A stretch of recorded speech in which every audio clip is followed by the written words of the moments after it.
Episode 1 की starting में हम एक ट्रैवल एजेंसी को देख पाते हैं जहाँ पर कि सभी लोग काम कर रहे रहते हैं और अपने कस्टमर्स को अलग अलग घूमने की जगह के बारे में बता रहे थे। तभी हम एक लड़की को देख पाते हैं जो कि इस ट्रैवल एजेंसी का मैनेजर है और इसका नाम है कुरोकावा, जो कि हमारे मेन कैरेक्टर ओहारा के पास जाती है और कहती है इस समर टूर पैकेज के लिए होटल रिजर्वेशन कर दो। ओहारा काफी धीरे से हाँ कहता है। कुरोकावा कहती है आखिरकार तुम क्या सोच रहे हो, जल्दी से कुछ कहो।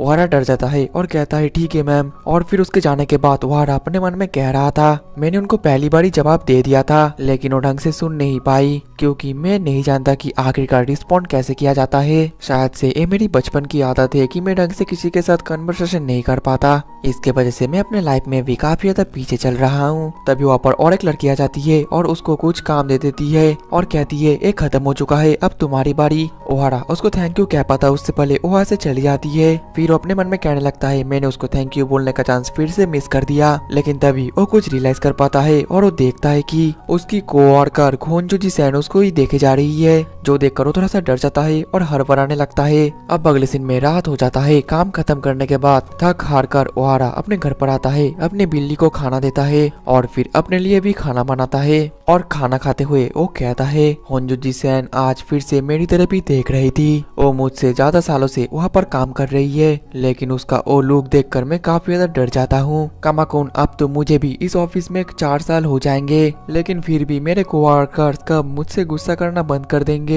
जिसके बाद वो अपने बिल्ली के साथ टीवी देखने लगता है और कहता है अकेला समय बिताना सबसे ज्यादा बेहतर है। अब अगले दिन में वो लोग फिर से ऑफिस में आते हैं जहाँ पर कि वो सभी ऑफिस को क्लीन कर रहे थे। लेकिन तभी ओहारा को रियलाइज होता है कि जो होंजुजी सैन है वो फिर से उसी की तरफ ही देख रहा है। ये देखकर ओहारा डर जाता है और फिर से सफाई करना शुरू कर देता है। और उसको डरते हुए देखकर होंजुजी अपने मन में कहती है क्या मैंने उसको फिर से डरा दिया, लगता है मैं एक डरावनी पर्सन हूँ। मेरे अंदर ये प्रॉब्लम है कि मैं अनकॉन्शियसली किसी को भी देखने लग जाती हूँ। ऐसा नहीं है कि मैं एक पर्पस से करती हूँ, लेकिन इसके बाद भी मेरा लोग देखकर सभी मुझसे माफी मांगने लगते हैं और डरने लगते हैं। ऐसा नहीं है कि मैं किसी से गुस्सा हूँ, लेकिन मैं हंसती भी तो नहीं हूँ और मेरी ये प्रॉब्लम मैं तो ढंग से एक्सप्लेन भी नहीं कर पा रही हूँ। अब अगले दिन में काम खत्म करने के बाद होंजुजी एक बुक स्टॉप में जाती है और वहाँ पर जाकर एक मैप को परचेस कर लेती है। जिसके बाद वो घर पर आ जाती है और रेस्ट करके वही मैप को देखने लगती है। और इसके अलावा भी उसके घर पर और भी काफी सारे मैप्स थे। हमें पता चलता है कि होंजुजी को ये मैप देखना काफी ज्यादा पसंद है। फिर वो कहती है मुझे नहीं पता था कि 434 येन का मैप मुझे इतना ज्यादा मजा देने वाला था।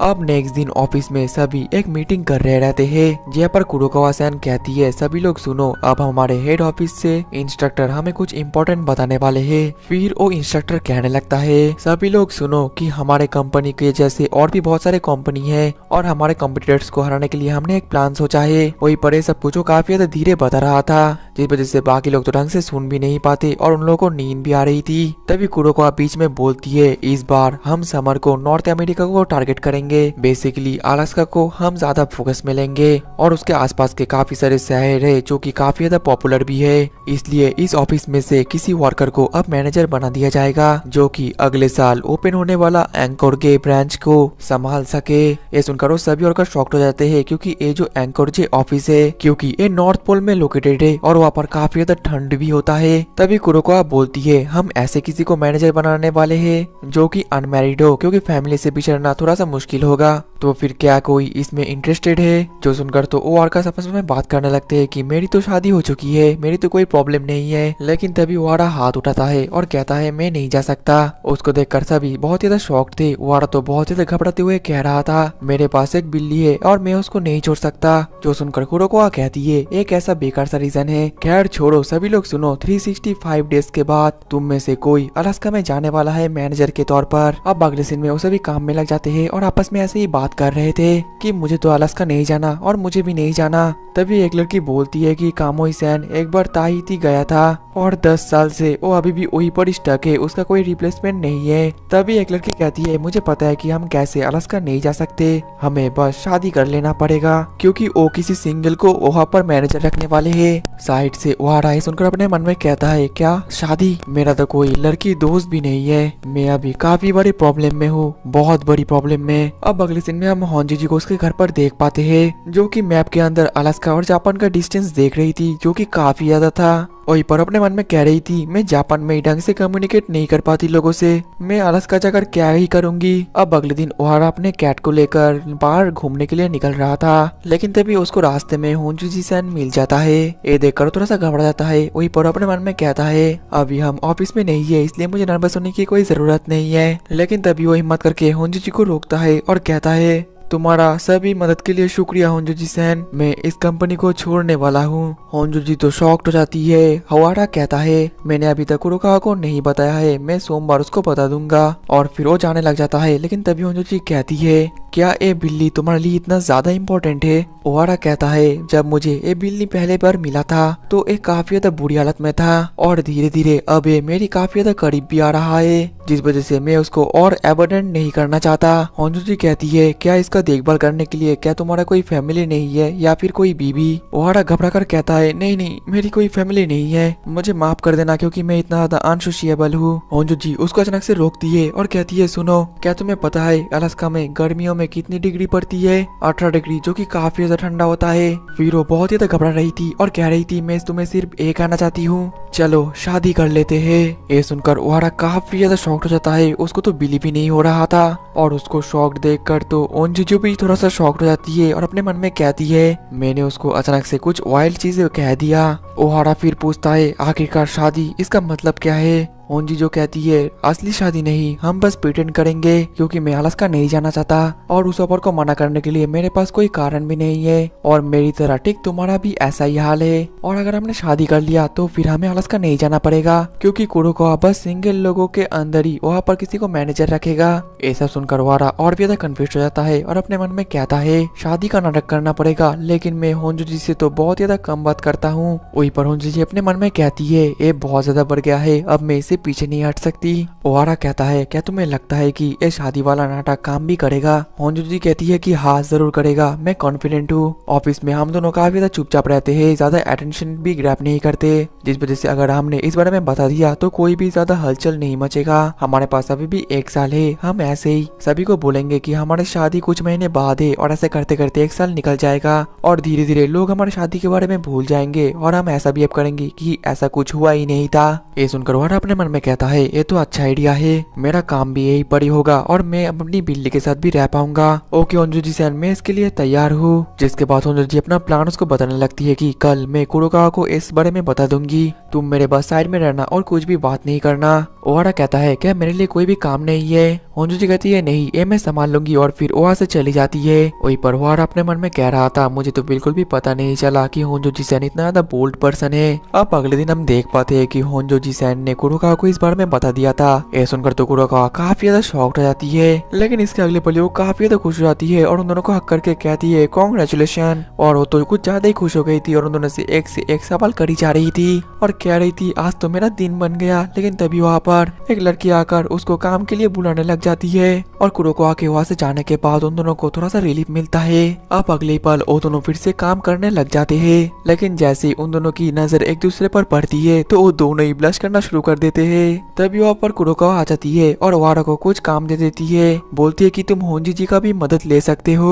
अब अगले दिन में उन दोनों का काम करते करते तो काफी ज्यादा वक्त हो गया था, उनके बाकी सब कोवर्कर्स तो पहले ही चले गए थे। और तभी कुरोकावा ओहारा के फोन में कॉल करती है और कहती है इटालियन रेस्टोरेंट में पहुंच जाओ और होंजुजी को भी अपने साथ ही लेकर आना। अब अगले पल जैसे वो दोनों उस इटालियन रेस्टोरेंट में पहुंचते हैं तो हम देख पाते हैं उनके कोवर्कर्स ने तो उनको एक सरप्राइज कांग्रेचुलेशन पार्टी दे दिया था, जो देखकर उन दोनों का मानो पैर तले जमीन ही खिसक जाता है। ओहारा अपने मन में कह रहा था ये कुछ ज्यादा ही हो रहा है। तभी होंजुजी उसको धीरे से बोल रही थी ओहारा अब हम यहाँ से भाग नहीं सकते, इसलिए जैसा चल रहा है वैसा ही चलने दो, हमें बस इन लोगों को हमारा एक्साइटमेंट दिखाना है और कुछ नहीं। ये सुनकर ओहारा अपने मन में कह रहा था कि आखिरकार ये क्या बकवास करे जा रही है, मुझे तो कुछ भी समझ में नहीं आ रहा। होंजुजी तभी 2 दारू का बोतल लेती है और कहती है मैं सब कुछ संभाल लूंगी और फिर वो बाहर निकल जाती है। और फिर ओहारा को तो उसके सभी कोवर्कर्स घेर लेते हैं और उससे अपने लव स्टोरी की बातें पूछने लगते हैं। ओहारा अपने मन में कहता है ये मैं कहाँ पर फंस गया, मुझे तो रोना आ रहा है। और फिर तभी वहाँ पर एंट्री करती है होंजो जी सैन, जो कि पूरी तरीके से टल्ली हो गई थी। और फिर वो एक कैरियो का माइक लेकर कहती है आज मैं इस खुशी के टाइम पर एक गाना गाऊंगी, और फिर गाना गाने लग जाती है। ये देखकर सभी शॉक्ड हो गए थे। वहीं पर ओहारा अपने मन में कह रहा था, होंजो जी को देखकर लगता है उसने कभी भी पहले गाना नहीं गाया था इतने लोगों के सामने, लेकिन वो फिर भी एक करके सब कुछ संभाल ले रही है। वो मेरे लिए एक हीरो है। अब अगले दिन में वो दोनों घर जा रहे थे। होंजो जो कह रही थी मैंने आज कुछ ज्यादा ही पी लिया, और फिर वो ऐसे ही ओहारा के ऊपर गिर जाती है, जिस वजह से वो दोनों ही फिर से ब्लश करना शुरू कर देते हैं। होंजो तो घबरा जाती है और कहती है मुझे माफ करना, और फिर वो से जाने लग जाती है। वही बार अपने मन में कह रही थी आज का दिन मेरे लिए काफी ज्यादा बुरा रहा। दूसरी तरफ ओहारा अपने मन में कह रहा था क्या वो घर सही सलामत जा भी पाएगी, मुझे उसको गुड नाइट या फिर थैंक यू कुछ तो बोलना चाहिए था, मैं उसे कुछ नहीं बोल पाया। अब तो काफी ज्यादा लेट भी हो चुका है। उस वक्त जब वो अकेला गाना गा रही थी मुझे भी उसको ज्वाइन कर उसको मदद कर लेना चाहिए था, लेकिन मैं ऐसा नहीं कर पाया, मैं काफी ज्यादा पैथेटिक हूँ। अब अगले दिन में होंजो जो अकेले घूमने के लिए आई थी, और हमें पता चलता है कि उन दोनों ने प्लान बनाया था कि वो दोनों ही अपनी लव की कहानी कैसे उन सभी को बताएंगे, और सब कुछ तो होंजो ने पहले ही प्लान कर लिया था, जिस वजह से वो ओहारा का डिटेल्स लेने के लिए उसको एक फॉर्म भी दे देती है फिलअप करने को। प्रेजेंट में होंजो एक पार्क में आई थी और अपने डेट के नाटक के लिए कुछ फोटो भी खींचने लगती है, और फिर एक रेस्टोरेंट में आकर ओहारा का उस फॉर्म को देखने लगती है, और तभी उसको पता चलता है कि ओहारा तो 24 साल का है। अपने मन में वो कहती है वो तो मुझसे 2 साल छोटा है। फिर वो ओहारा को वहाँ पर इमेजिन करने लगता है, लेकिन वो तो कुछ और ही इमेजिन कर लेती है। ये देखकर वो थोड़ा सा शॉक्ड हो जाती है, मुझे तो उसका चेहरा भी याद नहीं है, मैं एक इमेजिनरी डेट के लिए एक्सपीरियंस करना चाहती थी, लेकिन लोगों के प्रति मेरा इंटरेस्ट ही नहीं है, क्या मैं इतना ज्यादा हार्टलेस हूँ। ऐसे ही वो अपनी इमेजिनरी ओहारा को लेकर आगे डेट के लिए जाती है, और फिर वो कुछ प्राइज भी जीतती है, लेकिन वो अभी भी काफी ज्यादा उदास थी, क्योंकि लोगों के साथ बात करना, कम्युनिकेट करना, लोगों के बारे में जानना उसको ये सब बिल्कुल भी नहीं आता था। फिर वो अकेले काफी ज्यादा उदास होकर अपने मन में कह रही थी मैं हमेशा से ऐसी ही हूँ, सबके लिए प्रॉब्लम खड़ी कर देती हूँ। लेकिन तभी अचानक से वहाँ पर ओहारा कौन आ जाता है, और ये देखकर होंजो जो थोड़ा सा शॉक्ड हो गई थी। ओहारा हिम्मत करके कहता है मुझे भी इस स्टोरी को बनाने के लिए मदद करने दो। अब अगले दिन में वो दोनों ही एक फेरिस में होते हैं और काफी ज्यादा शर्मा रहे थे। वहीं पर ओहारा अपने मन में कह रहा था होंजो जी के दिमाग में काफी सारे आइडियाज है। तभी होंजो जी उसको अपने सभी फोटोज और किए क्या प्लान बनाया है वो सब कुछ बताने लग जाती है, और फिर वो 2 रिंग्स निकालती है, जो देखकर ओहारा और भी ज्यादा शॉक्ड हो गया था, और कहती है ये ज्यादा एक्सपेंसिव नहीं है, अगर हम दोनों ये रिंग भी पहन ले तो उन लोगों को हमारे ऊपर पूरी तरीके से विश्वास हो जाएगा। ओहारा तो काफी ज्यादा घबरा रहा था और अपने मन में कह रहा था अगर हमने इसको पहन लिया तो हम दोनों तो सच में शादी कर लेंगे। लेकिन होंजो जी को ज्यादा फर्क नहीं पड़ता, और वो एक रिंग पहन कर कहती है जल्दी से इसको पहन लो। और ये देखकर ओहारा अपने मन में कहता है ये तो थोड़ा से भी हेजिटेट नहीं करती। तभी होंजो जो कहती है ओहारा मुझे तुमसे एक फेवर चाहिए, क्या तुमने सोच लिया कि प्रपोजल करने के वक्त तुम क्या कहोगे। ओहारा तो ये सुनकर काफी ज्यादा शॉक्ड हो जाता है। होंजो जो बताती है स्टोरी के एंड में प्रपोजल की बात जरूर करना पड़ेगा, वरना वो लोग शक कर सकते हैं। मेरे पास एक आइडिया है कि हम लोग फेरिस व्हील में चढ़े थे और जैसे हमारा झूला सबसे टॉप में पहुंचा वैसे ही तुमने मुझे प्रपोज कर दिया। ओहारा कहता है ये तो काफी ज्यादा रोमांटिक है। होंजो तो बोलती है कि हाँ, लेकिन क्या तुमने सोचा कि तुमने मुझसे क्या कहा। ओहारा फिर सोचने लगता है और कहता है मुझे अब इस बार उसकी मदद करना चाहिए। फिर वो सोचता है कि ओ प्लीज मैरी मी बोलेगा। ओ ये बस दिमाग में ही सोचता है, लेकिन उसकी हिम्मत नहीं हो रही थी होंजो के सामने ये बोलने का। वहीं पर उसको देखकर होंजो तो ब्लश करने लगती है और अपने मन में कहती है मेरी बातों से तो ये कुछ ज्यादा स्ट्रेस ले रहा है। वहीं पर ओहारा तो काफी ज्यादा निराश हो जाता है और कहता है मुझे माफ करना, मेरे दिमाग में अभी भी कुछ भी आइडिया नहीं आ रहा। होंजो कहती है कोई बात नहीं, तुम मुझे बाद में भी बता सकते हो। फिर वो व्यू देखती है और कहती है ओहारा आज मेरे साथ काफी कुछ हुआ है, ऐसा लगता है कि मैं एक ऑर्डिनरी लाइफ जी रही थी, लेकिन प्रपोजल का बाद तुम टाइम से सोचना, तुम जितना समय चाहो वो ले सकते हो, मैं वेट करूंगी। और एपिसोड 2 की स्टार्टिंग में ओहारा का बिल्ली उसके शर्ट के साथ खेल रही होती है और ओहारा उसको मना करता है। वहीं पर अपने मन में कह रहा था शायद उस शर्ट में होंजो जी सैन का सेंट लग गया है और वो कामा को पसंद आ चुका है, लेकिन अभी मैं करूँ तो करूँ क्या मुझे होंजो जी सैन का दिया गया वेडिंग रिंग को पहनना चाहिए या नहीं। और वो तो अभी भी पिछले दिन के रिलेटेड काफी ज्यादा चिंता में होता है और अपने मन में कहता है मैं तो फेक प्रपोजल भी नहीं कर सकता, मैं काफी ज्यादा पैथेटिक हूँ। फिर वो उठता है और फिर उस रिंग को लेकर पहनने की कोशिश करता है, लेकिन इस वक्त भी वो काफी ज्यादा नर्वस था, उसके मन में हजारों सवाल थे, जिस वजह से अंत में वो रिंग पहन ही नहीं पाता। दूसरी तरफ हम होंजो जी सैन को देख पाते हैं जो कि बीच पर घूमने के लिए आई थी और वो तो आसपास की चीजों को देखकर काफी ज्यादा एक्साइटेड हो जाती है और फिर फोटो खींचने लगती है। और कहती है कि ये बीज तो काफी ज्यादा अमेजिंग है, लेकिन तभी वो रियलाइज कर पाती है कि वो तो कुछ ज्यादा ही एक्सेलरेट हो चुकी है। फिर वो अपने मन में कहने लगती है मुझे इतना ज्यादा एक्सेलरेट नहीं होना चाहिए, क्योंकि कुछ दिनों से मेरे जीवन में काफी ज्यादा घटनाएं घट चुकी है। पार्टी, लोग, सेलिब्रेशन, मुझे तो ये सब कुछ पसंद नहीं हुआ करता था। मैं तो बस मैप्स, पत्थर और सैंड को कलेक्ट करके मजा लेती थी। शादी का आइडिया एक काफी ज्यादा एग्जॉस्टिंग है, भले ही ये फेक क्यों ना हो, लेकिन अब और नहीं, मैं अपने आप अब काफी ज्यादा मजा करूंगी। लेकिन तभी उसके फोन में रित्सु का मैसेज आ जाता है और उसमें लिखा था कि आज मैं टोक्यो आऊंगा, तुम कैसा कर रही हो। उसके मैसेज को देखकर तो हुंजी काफी ज्यादा परेशान हो जाती है, लेकिन वो अपने आप को जैसे तैसे शांत करके लिखती है मैं अभी टोक्यो में नहीं हूँ, लेकिन मैं इस सिटी को काफी ज्यादा एंजॉय कर रही हूँ। दूसरी तरफ अभी भी ओहारा उस रिंग को पहन नहीं पाता और वो काफी ज्यादा चिंता में होता है। तभी उसको याद आता है कि ये सब कुछ में हुंजी अकेले ही सब कुछ कर रही है, वो इसमें कुछ भी मदद नहीं कर पा रहा।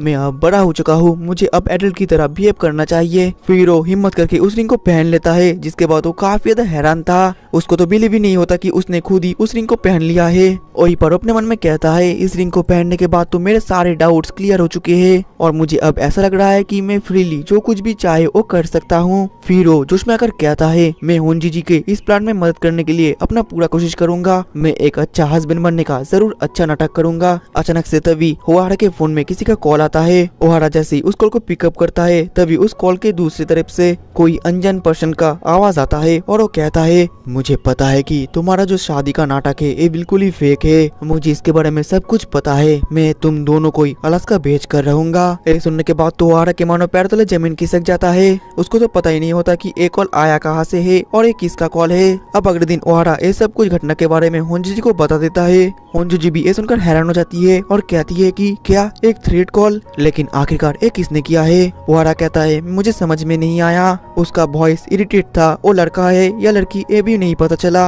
हुंजी कहती है उसने हम दोनों को अलास्का भेजने की बात किया, मतलब कि वो हमारे ऑफिस के अंदर ही कोई होगा। तभी वहाँ पर एक बंदा जाता है और कहता है ओहारा सैन के तुम्हारे पास थोड़ा वक्त होगा। उसको देखकर वो दोनों ही घबरा जाते हैं। ओहारा कहता है गोंडा आखिरकार तुम्हें क्या चाहिए। गोंडा कहता है क्या मैं तुम्हारे घर पर थोड़ी समय के लिए आ सकता हूँ। ओहारा शॉक्ड होकर कहता है क्यों। गोंडा कहता है मुझे तुमसे कुछ इम्पोर्टेंट बात करनी है। ओहारा अपने मन में कहता है आज तक तो ऐसा पहले नहीं हुआ कि गोंडा मेरे घर पर आना चाहता है, ये तो काफी ज्यादा सस्पिशियस है, कहीं गोंडा नहीं तो मुझे कॉल नहीं किया था। गोंडा कहता है ओहारा तो फिर क्या मैं तुम्हारे घर पर आ सकता हूँ। इसके बाद तुम दोनों के पास और कोई ऑप्शन नहीं था और फिर वो दोनों फिर से नाटक करते हैं और कहते हैं हाँ गोंडा तुम आ सकते हो। उन दोनों को इतना ज्यादा पास देखकर गोंडा खुश होकर कहता है तुम दोनों तो कितने ज्यादा क्यूट लव बर्ड्स हो, मुझे तुम दोनों के बीच में इंटरप्ट करने के लिए माफ कर देना। और गोंडा के जाने के बाद ही वो दोनों फिर से एक दूसरे से माफी मांगने लगते हैं। इसके बाद वो दोनों फिर से एक साथ काम करने लगते हैं और वो दोनों अपने मन में, और तभी वो दोनों एक ही साथ अपने मन में एक ही बात कहते हैं कि हमें उस पर्सन को ढूंढना पड़ेगा। फिर हम ओहारा को देख पाते हैं जो कि घर पे अपने बिल्ली से नेगोशिएट कर रहा था और कह रहा था कामा-चैन मुझे माफ कर देना, लेकिन आज कुछ कोवर्कर्स मेरे घर पर आने वाले हैं, मुझे पता है इससे तुम्हें परेशान होगा, लेकिन प्लीज थोड़ी देर के लिए मैनेज कर लेना, ये मेरे लिए काफी ज्यादा इम्पोर्टेंट है, मैं 1 महीने के लिए तुम्हारा फेवरेट फूड तुम्हें खाने को दूंगा। ये सुनने के बाद तो फाइनली उसकी बिल्ली मान ही जाती है। इसके बाद हुंजी ओहारा के घर पर आती है और ओहारा उसको बाहर पिक करने के लिए आता है। फिर वो दोनों घर के अंदर आते हैं। वहीं पर जो हुंजी थी वो अपने मन में कह रही थी तो फिर ये है ओहारा का अपार्टमेंट। ओहारा उसको जूते पहनने के लिए देता है और वो दोनों शर्माने लगते हैं। हुंजी कहती है तुम्हें इतना ज्यादा परेशानी उठाने की जरूरत नहीं है। फिर हुंजी अपने बैग से कुछ निकालती है और कहती है मैं सब कुछ व्यवस्था करके लेकर आई हूँ, मेरे पास कुछ कपल आइटम्स है, ये सब कुछ हम यहाँ पर सजा देंगे। जिसके बाद वो पूरी तरीके से तैयार हो जाती है और अपना जो प्लान वो बनाकर लेकर आई थी वो ओहारा को वो पढ़ने के लिए भी दे देती है। और फिर वो लोग एंट्रेंस पर अपना एक नाम प्लेट लगा देते हैं, दोनों का अलग अलग ब्रश के लिए मग भी रख देते हैं, पिलो भी रख देते हैं। तभी हुंजी कहती है तुम्हारा बिल्ली कहाँ पर है। ओहारा कहता है वो अभी एडजस्टिंग रूम में है, वो वहाँ पर ही ज्यादा समय बिताती है। फिर वो दोनों अपना अपना स्क्रिप्ट पढ़ लेते हैं कि वो दोनों सभी सवाल का आंसर कर पाए कि वो दोनों पहले कहाँ पर मिले थे, कैसे मिले थे, वो सब कुछ वो याद कर लेते हैं। उन दोनों का फेवरेट चीज क्या है, खाना वो क्या खाते हैं और कहाँ पर वो दोनों हनीमून में जाएंगे और किस टाइप के फोटोज खींचेंगे, ये सब कुछ भी वो सब कुछ कर लेते हैं ताकि कोई भी उन दोनों के ऊपर शक न कर पाए। और फिर अंत में वो दोनों पूरी तरीके से तैयार हो जाते हैं और कहते हैं वो लोग आते ही होंगे। तभी दरवाजा का घंटी बज जाता है। वो दोनों जैसे ही दरवाजा खोलते हैं तो उन दोनों का मानो पैर तले फिर से जमीन खिसक जाता है क्योंकि वहाँ पर गोंडा के साथ और 2 कोवर्कर्स आए हुए थे। इसके बाद वो सभी सभी एक साथ बैठकर ड्रिंक करते हैं, एंजॉय करते हैं। ओहारा को तो ये सब बिल्कुल भी पसंद नहीं आता। होंजो जी और ओहारा दोनों ही बहुत ही ज्यादा परेशान थे और अपने मन में कह रहे थे कि आखिरकार अब हम क्या करेंगे। तभी ओहारा कहता है, गोंडा आखिरकार तुम मुझसे यहाँ पर क्या बात करने के लिए आए थे। गोंडा कहता है कि हाँ ओहारा, आज मुझे तुमसे काफी ज्यादा इंपॉर्टेंट बात करनी है, प्लीज मुझे भी लड़की पटाने का कुछ टिप्स दे दो, मैं भी शादी करना चाहता हूँ। ये सुनने के बाद ओहारा काफी ज्यादा शॉक्ड हो जाता है, क्योंकि उसको तो आइडिया ही नहीं था कि कोई उससे ये भी सवाल कर सकता है। तभी केइसुके कहता है, गोंडा तुम तो 7 डेटिंग एप्स के अंदर हो, है ना। गोंडा गुस्सा हो जाता है और कहता है, तुम्हारे वजह से आपको मिया-सैन को भी पता चल गया। तभी होंजो जी-सैन खाना बना कर लेकर आती है। उसको देखकर तो उसे भी बहुत ही ज्यादा शॉक्ड हो जाते हैं और कहते हैं, होंजो जी-सैन तो काफी ज्यादा खुश लगती है। और फिर उसे भी ऐसे और मजा करते हैं। गोंडा कहता है, प्लीज सेंसेई मुझे सिखा दो। ओहारा काफी ज्यादा सीरियस हो जाता है और कहता है, मैं तुम्हें क्या सिखाऊंगा। अचानक से सभी ने मुझे घेर लिया और एक एक के बाद सवाल करते गए, क्या शादी इतना ज्यादा बड़ी चीज है। मैंने सिर्फ कहा कि मैं शादी करूंगा और फिर रिंग पहन लिया, बस इतना ही, मैं बिल्कुल भी नहीं बदला। क्या शादी इतना ज्यादा अच्छी चीज होती है।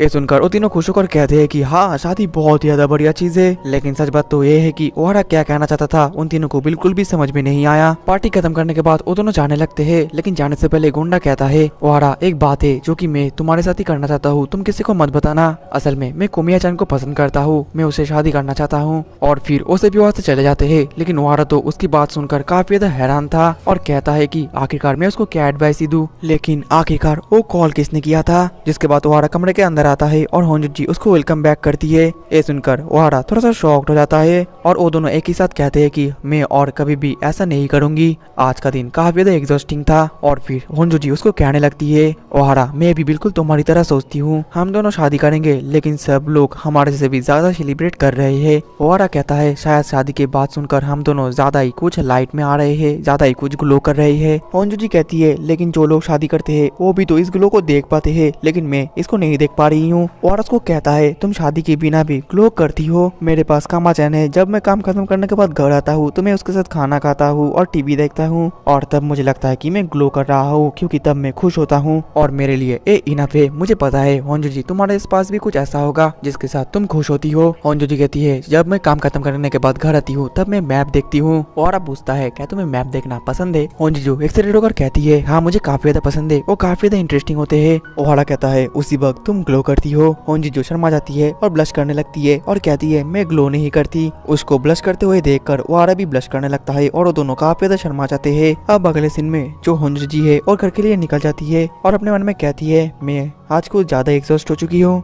दूसरी तरफ और अपने मन में कहता है, होंजो जो काफी ज्यादा वंडरफुल थी। नहीं मैं इतना अजीब क्यों सोच रहा हूँ, हम तो बस एक दूसरे की मदद कर रहे हैं। और फिर वो दोनों एक ही साथ अपने मन में कहने लगते हैं, कहीं मुझे कुछ गलत तो आइडिया नहीं हो गया। अब अगले दिन में होंजो जी अपने ऑफिस में होती है और अपने मन में कहती है, एंगेजमेंट अनाउंस के बाद 2 हफ्ते बीत चुके हैं और अब सब कुछ शांत हो चुका है। तभी वहाँ पर एक आदमी आता है और कहता है, क्या ये एक ट्रैवल एजेंसी है। उनको देखकर होंजो जी घबरा जाती है और अपने मन में कहती है, क्या एक कस्टमर, लेकिन मैं तो कस्टमर के साथ डील करने में काफी ज्यादा बेकार हूँ। लेकिन फिर भी वो हिम्मत करके उस आदमी को बैठने के लिए बोलती है। और ये पर अपने मन में कहती है, कस्टमर के साथ बात करने में मैं काफी ज्यादा बेकार हूँ और ये कस्टमर तो काफी ज्यादा गुस्से वाले भी लग रहे हैं। फिर उनके पास आकर कहती है, मुझे माफ कर देना, लेकिन अभी कोई भी काउंटर खाली नहीं है, तो फिर मैं ही आपकी मदद कर देती हूँ। इसके बाद होंजो कहती है, तो आप कहाँ पर घूमने के लिए जाना चाहते हो। तभी वो बंदा अपना एक कार्ड देता है और कहता है, मेरा बेटा ताकुआ इस कंपनी में काम करता है। और हमें पता चलता है ये बंदा तो ओहारा कंपनी का CEO है। वही पर वो कह रहे थे, ये बात मेरी और तुम्हारे बीच में रहेगा। मैंने सुना है कि मेरा बेटा शादी कर रहा है, लेकिन उसने मुझे इस बारे में कुछ भी नहीं कहा। वही पर उनकी बात सुनकर तो होंजो जी का पैर तले जमीन खिसक जाता है और अपने मन में कहती है, क्या ओहारा के पापा आ चुके हैं। कहीं ओहारा ने तो इनको कुछ नहीं बताया।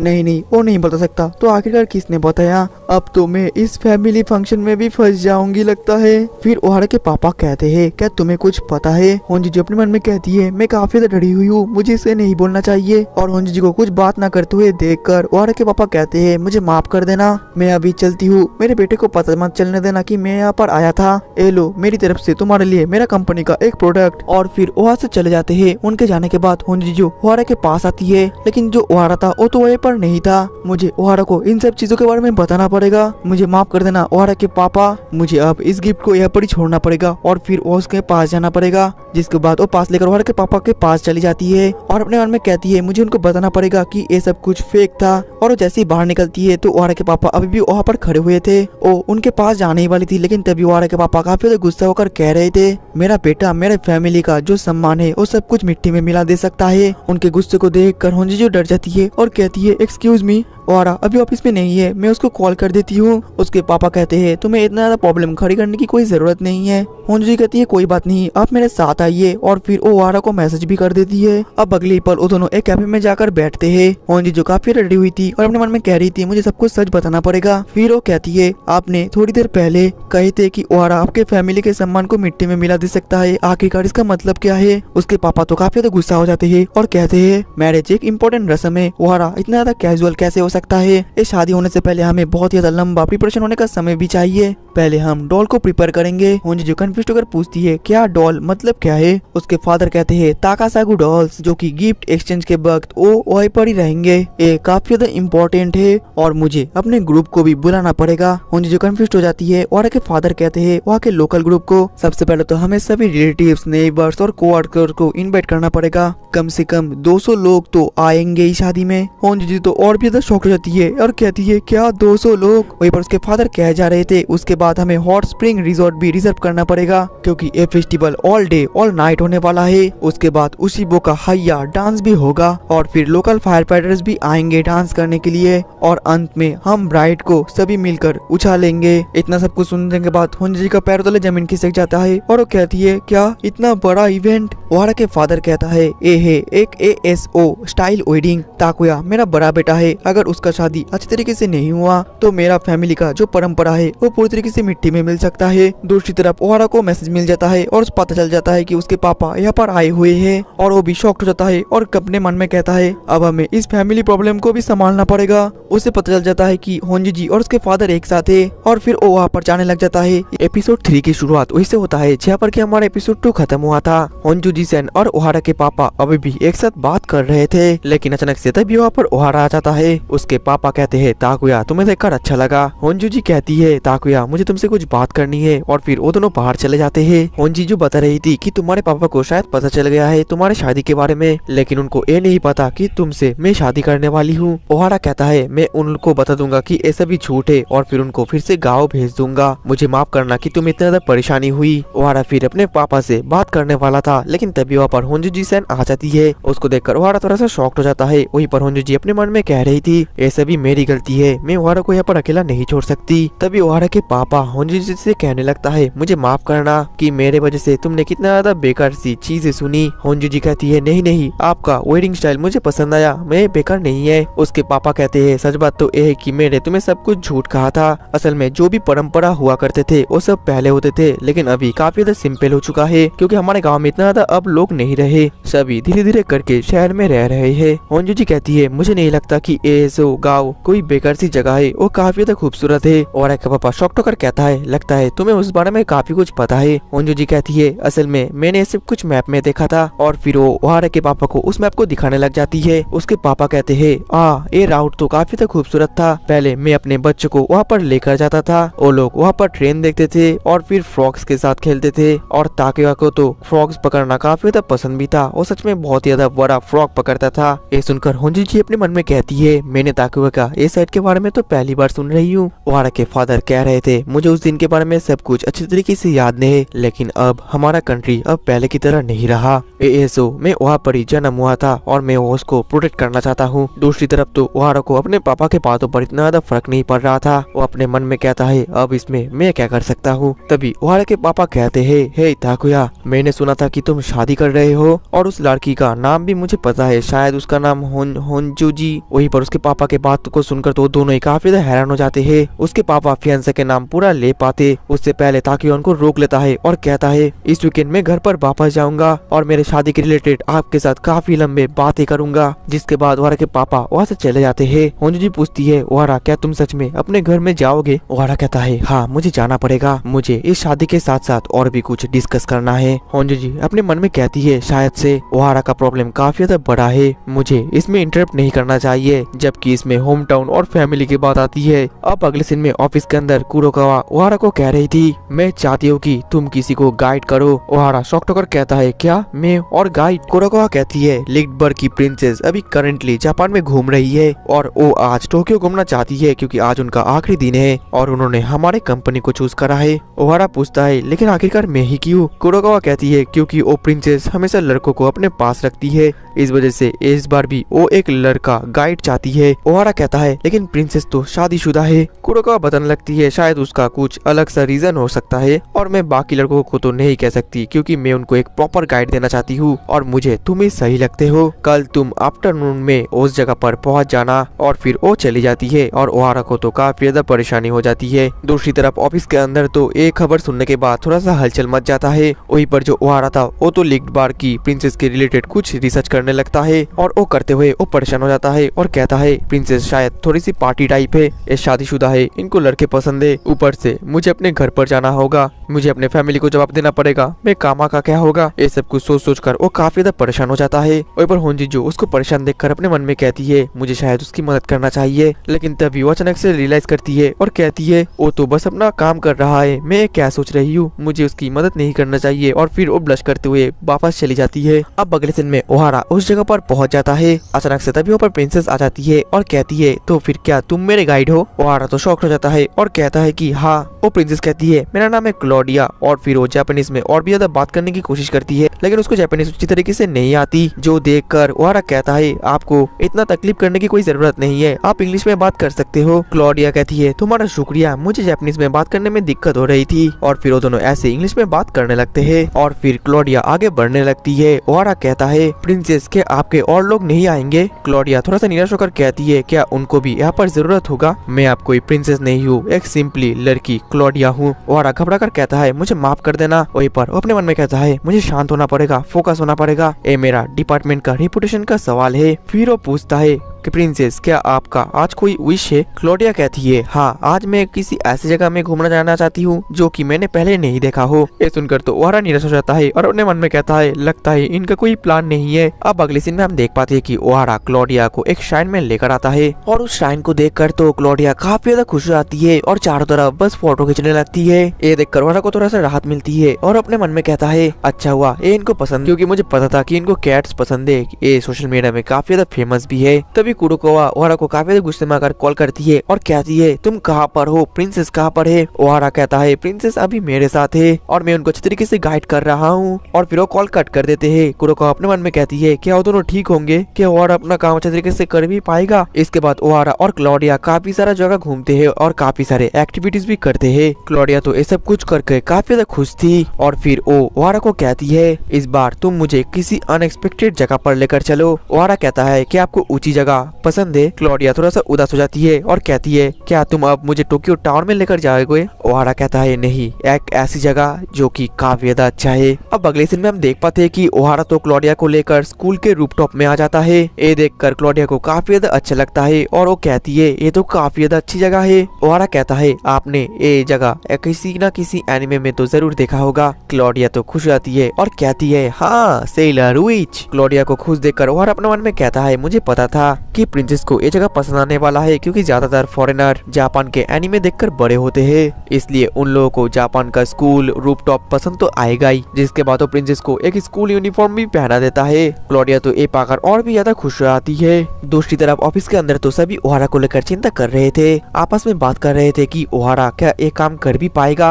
तभी केइसुके कहता है लगता है अब वो प्रिंसेस ओहारा को लेकर किसी कमरे में आ जाएगी, मैंने सुना है कि उसको लड़के पसंद है। तभी और एक बंदा कहता है कि हे केइसुके धीरे से बोलो वरना होंजिजी को बुरा लग सकता है। केइसुके कहता है मैं तो बस मजाक कर रहा था। दूसरी तरफ होंजिजी तो ये सब सुनकर काफी ज्यादा जेलस फील कर रही थी और बहुत ज्यादा ब्लश कर रही थी, लेकिन वो अपने मन में कहती है वो ऐसे भी ओहारा जो भी करता है मुझे फर्क नहीं पड़ता, हम दोनों थोड़ी ना रियल में शादी करने वाले हैं। दूसरी तरफ वो लोग तभी भी मजाक कर रहे थे। तभी ओहारा कहता है प्रिंसेस अब रात हो चुका है, अब हमें रहने देना चाहिए। क्लॉडिया कहता है तुमने बिल्कुल सही कहा, आज मुझे काफी ज्यादा मजा आया।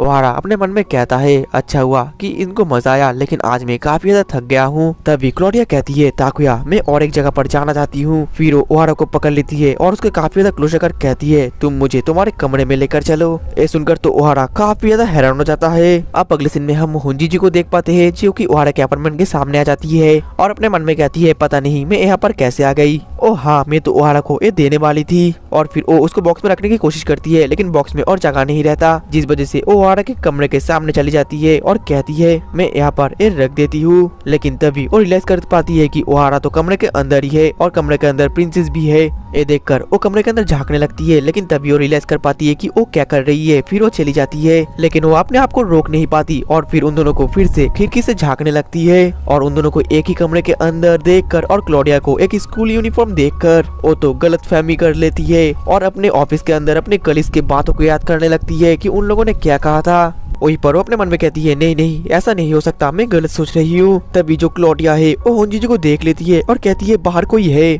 ओहारा जैसे ही खिड़की खोलता है तो बाहर तो कोई नहीं होता और वो कहता है शायद तुम्हें गलतफहमी हो गई होगी क्योंकि ये एक रास्ता है, तुमने किसी और को देख लिया होगा। जिसके बाद होंजीजी कहती है अब मुझे यहाँ से चले जाना चाहिए और फिर वहाँ से छुप छुप कर जाने लग जाती है। लेकिन तभी वो अपने मन में कहती है ओहारा को तो पसंद नहीं है कि कोई भी उसके अपार्टमेंट में आए, तो फिर वो यहाँ पर प्रिंसेस को क्यों लाई है, शायद से वो प्रिंसेस है इसलिए। नहीं नहीं मैं क्या सोच रही हूँ, मुझे अब चले जाना चाहिए। दूसरी तरफ जो क्लोडिया थी वो एक कमरे को देखकर कहती है इसके अंदर क्या है। ओहारा शॉक्ड होकर कहता है उसको मत खोलो, लेकिन क्लोडिया उसको खोल देती है। ओहारा का बिल्ली गुस्से में आकर क्लोडिया को पंजा मार देती है। क्लोडिया डर के मारे नीचे गिरने वाली थी, ओहारा उसको पकड़ने वाला था, लेकिन वो दोनों एक साथ नीचे गिर जाते हैं। और जो आवाज होता है वो देखकर होंजी जो कमरे के अंदर आ जाती है और उन दोनों को ऐसी हालत में देखकर गलतफहमी कर लेती है। ओहारा तो काफी ज्यादा शॉक्ड हो गया था और कह रहा था होंजी जी से ना कर तुम यहाँ पर क्या कर रही हो। होंजी जी कहती है मेरे थिंकिंग को तुम गलत मत लेना, मेरे लिप इंडेशन को भी तुम समझ जाना, मैं सिर्फ कहना चाहती हूँ कि तुम्हारे अपार्टमेंट में दूसरी औरतों को आने मत दिया करो।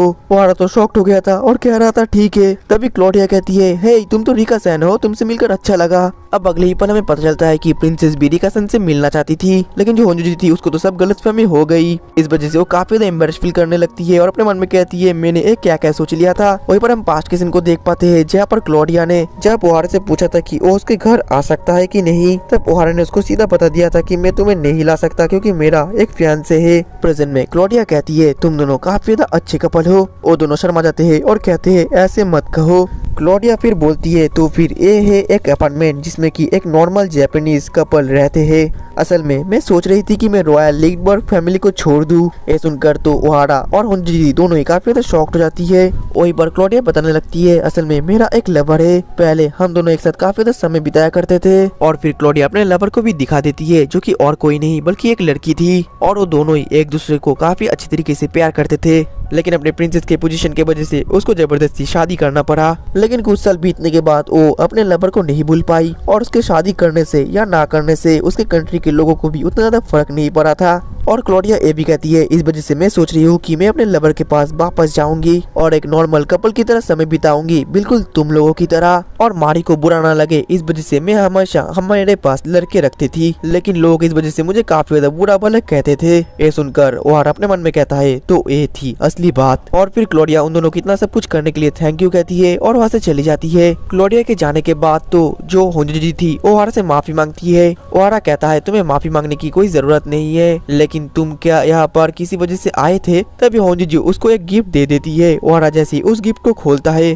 तो उसमें तो एक फ्रॉक शेप का स्टोन था। होंजी कहती है मैंने सुना था कि तुम्हें फ्रॉक पसंद है, इस वजह से मैं तुम्हें दे रही हूँ क्योंकि स्टोन कलेक्ट करना भी मेरा एक हॉबी है। वहीं पर स्टोन देने के बाद होंजी अपने मन में कह रही थी मैं एक क्या बेकार सी चीज देने के लिए यहाँ पर आई हूँ, ये देखकर तो मुझे और भी तो शर्म आ रही है, मेरा मुंह तो पूरी तरीके से लाल हो चुका है। फिर वो बाय बोलकर वहाँ से चली जाती है और वो तो काफी ज्यादा एम्बैरेस्ड हो गई थी। वहीं पर ओहारा तो उस पत्थर को देखकर खुश हो गया था और अपने मन में कहता है क्या होगा अगर सच में मुझे उसके साथ शादी करना पड़े तो, लेकिन फिलहाल के लिए इस पत्थर को मैं अच्छी तरीके से केयर करूंगा। एपिसोड 4 की शुरुआत वही से होता है जहाँ पर कि हमारा एपिसोड 3 खत्म हुआ था। ओहारा के फोन में उसके बहनों के मैसेज आते हैं कि वो शादी करने वाला है इस रिलेटेड। ओहारा इस वजह से काफी ज्यादा परेशान हो जाता है, लेकिन वो क्या ही कर सकता था और सोचता है कि इस वीकेंड वो अपने घर पर जाएगा और सब कुछ बता देगा कि ये सब कुछ झूठ है। और फिर वो होंजी के बारे में सोचने लगता है कि उसने कैसे उसको एक फ्रॉक स्टोन दिया है। ये सोचकर वो ब्लश कर रहा था और कहता है कि नहीं नहीं ऐसा नहीं हो सकता। लेकिन आखिरकार होंजी सेन इतनी दूर से यहाँ पर आई क्यों थी? उसने मुझे दूसरों औरतों को अपने घर पर लाने के लिए भी मना कर दिया। शायद से वो चाहती है कि मैं इस नाटक को अच्छे तरीके से करूँ। ठीक है, मैं होंजी की बात को मानूंगा और इस नाटक को अच्छे तरीके से करूंगा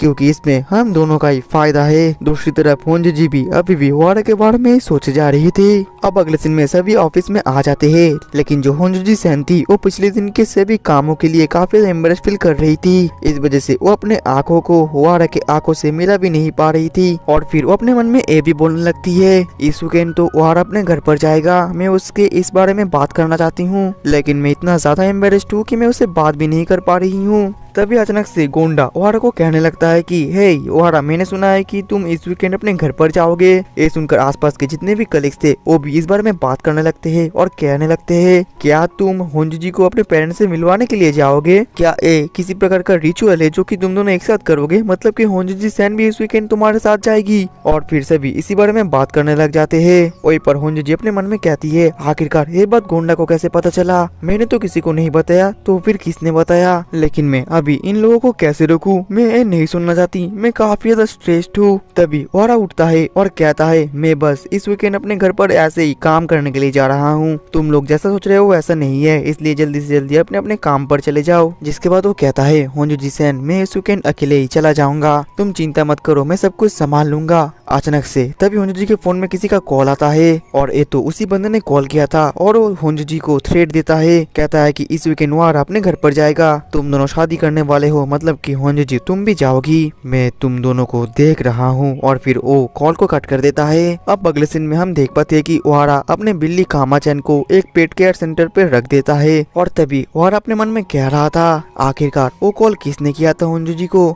ओ शायद से हमारा ही कोई कलीग हो सकता है। मैं सोचा था कि मैं अकेला जाऊंगा, लेकिन अब हम दोनों को ही जाना पड़ेगा, लेकिन फिर भी मेरा प्लान कामयाब होगा। मैं अपने घर पर जाऊंगा, अपने पेरेंट्स को बताऊंगा कि ये शादी एक झूठ है, लेकिन मैं वो बताकर उसी दिन नहीं आ सकता, मुझे एक दिन होटल में रहना पड़ेगा ताकि मेरे ऑफिस के कलीग को और उसको भी पता चले कि हम दोनों हमारे पेरेंट्स के घर पर गए थे। लेकिन इन सब चीजों में तो मेरा काफी सारा पैसा चला जाएगा, ये सब कुछ सोचकर और परेशान हो रहा था। जो देखकर तो वो जो पेट केयर सेंटर की रिसेप्शनिस्ट थी वो भी बहुत ही ज्यादा घबरा जाती है और कहती है, तुम ठीक तो हो ना? ओहारा कहता है, नहीं नहीं, मुझे कुछ नहीं हुआ, वो बस काम का प्रेशर था। जो सुनने के बाद तो रिसेप्शनिस्ट ओहारा को चेयर करने लग जाती है और कहती है, तुम जरूर सफल होगे। दूसरी तरफ होंजू जी अपने मन में कह रही थी, मैं थोड़ा सा रिलीफ फील कर रही हूँ कि अब हम दोनों एक साथ जाएंगे, क्योंकि मैं उन लोगों से अपनी माफी भी मांगना चाहती थी। मुझे अब रेडी करना चाहिए, लेकिन आखिरकार मैं क्या पहनूंगी? तभी हम उसके एक बचपन के सीन को देख पाते हैं जहाँ पर कि वो थोड़ा सा उदास थी और कहती है, क्या ये ठीक है? उसकी मॉम उसको सहारा देती है और कहती है, तुम्हारा जो पसंद करे तुम वो पहन सकती हो, तुम वो पहनो जिससे कि तुम्हें खुशी मिले। अब अगले दिन हम देख पाते हैं ओहारा एयरपोर्ट में होंजू जी के लिए वेट कर रही थी और तभी वहाँ पर होंजू जी भी आती है और कहती है, मुझे माफ कर देना, मैं थोड़ा सा लेट हो गई। वहीं पर उसको देखकर तो जो ओहारा था वो तो एकदम दंग ही रह जाता है, क्योंकि होंजू जी काफी ज्यादा खूबसूरत लग रही थी। जिसके बाद वो दोनों प्लेन में बैठ जाते हैं। वहीं पर ओहारा अपने मन में कह रहा था, हम दोनों एक काम में जा रहे हैं, लेकिन होंजू जी को देखकर ऐसा लगता है कि सच में वो अपने लॉस से मिलने जा रही है। और फिर तो वो दोनों ही एक दूसरे को देखकर थोड़ा सा ब्लश करना शुरू कर देते हैं। जिसके बाद ओहारा पूछता है, होंजू जी क्या तुम पहले कभी कुमामोतो गई थी? ये सुनकर तो जो होंजू जी थी वो काफी ज्यादा शर्माने लगती है। उसको देखकर ओहारा अपने मन में कहता है, क्या मैंने कुछ गलत सवाल कह दिया? मुझे ये नहीं करना चाहिए था। लेकिन तभी होंजू जी काफी ज्यादा शर्माते हुए कहती है, ओहारा क्या तुम मेरे फैमिली के बारे में जानना चाहते हो? क्योंकि मैं तुम्हारे फैमिली के बारे में सब कुछ जानती हूँ, लेकिन तुम मेरे बारे में कुछ भी नहीं जानते। ओहारा कहता है, तुम्हें मजबूरी से ये करने की कोई जरूरत नहीं है। होंजू जी कहती है, नहीं नहीं, ऐसी बात नहीं है, मैं अपने मन से कहना चाहती हूँ। ओहारा कहता है, ठीक है, मैं तुम्हारे चाइल्डहुड के बारे में सुनना चाहता हूँ। होंजू जी कहती है, मेरा चाइल्डहुड काफी ज्यादा बोरिंग था, मैं बचपन से बहुत ज्यादा अकेली थी, मेरे पापा आसपास नहीं रहते थे और मेरी माँ और मैं अकेले अपार्टमेंट में रहते थे। जब भी मैं स्कूल से वापस आती थी तब मैं अपने माँ को नहीं देख पाती थी, क्योंकि वो हमेशा अपने काम में बिजी रहते थे। लेकिन मैं अकेले अकेले ही मजा करती थी, अकेले खेलती थी और अपने आप को संभालती थी। बचपन से ही मैं अपना ज्यादातर समय अपने मैप को देखकर बिताती थी। मैं अपने डॉल्स के साथ खेलती थी। मैंने अपने डॉल्स को ही अपने आप और अपने मामा से इमेजिन कर लिया था और उनके साथ ही अपने मैप के अंदर खेला करती थी और बहुत ज्यादा मजा करती थी।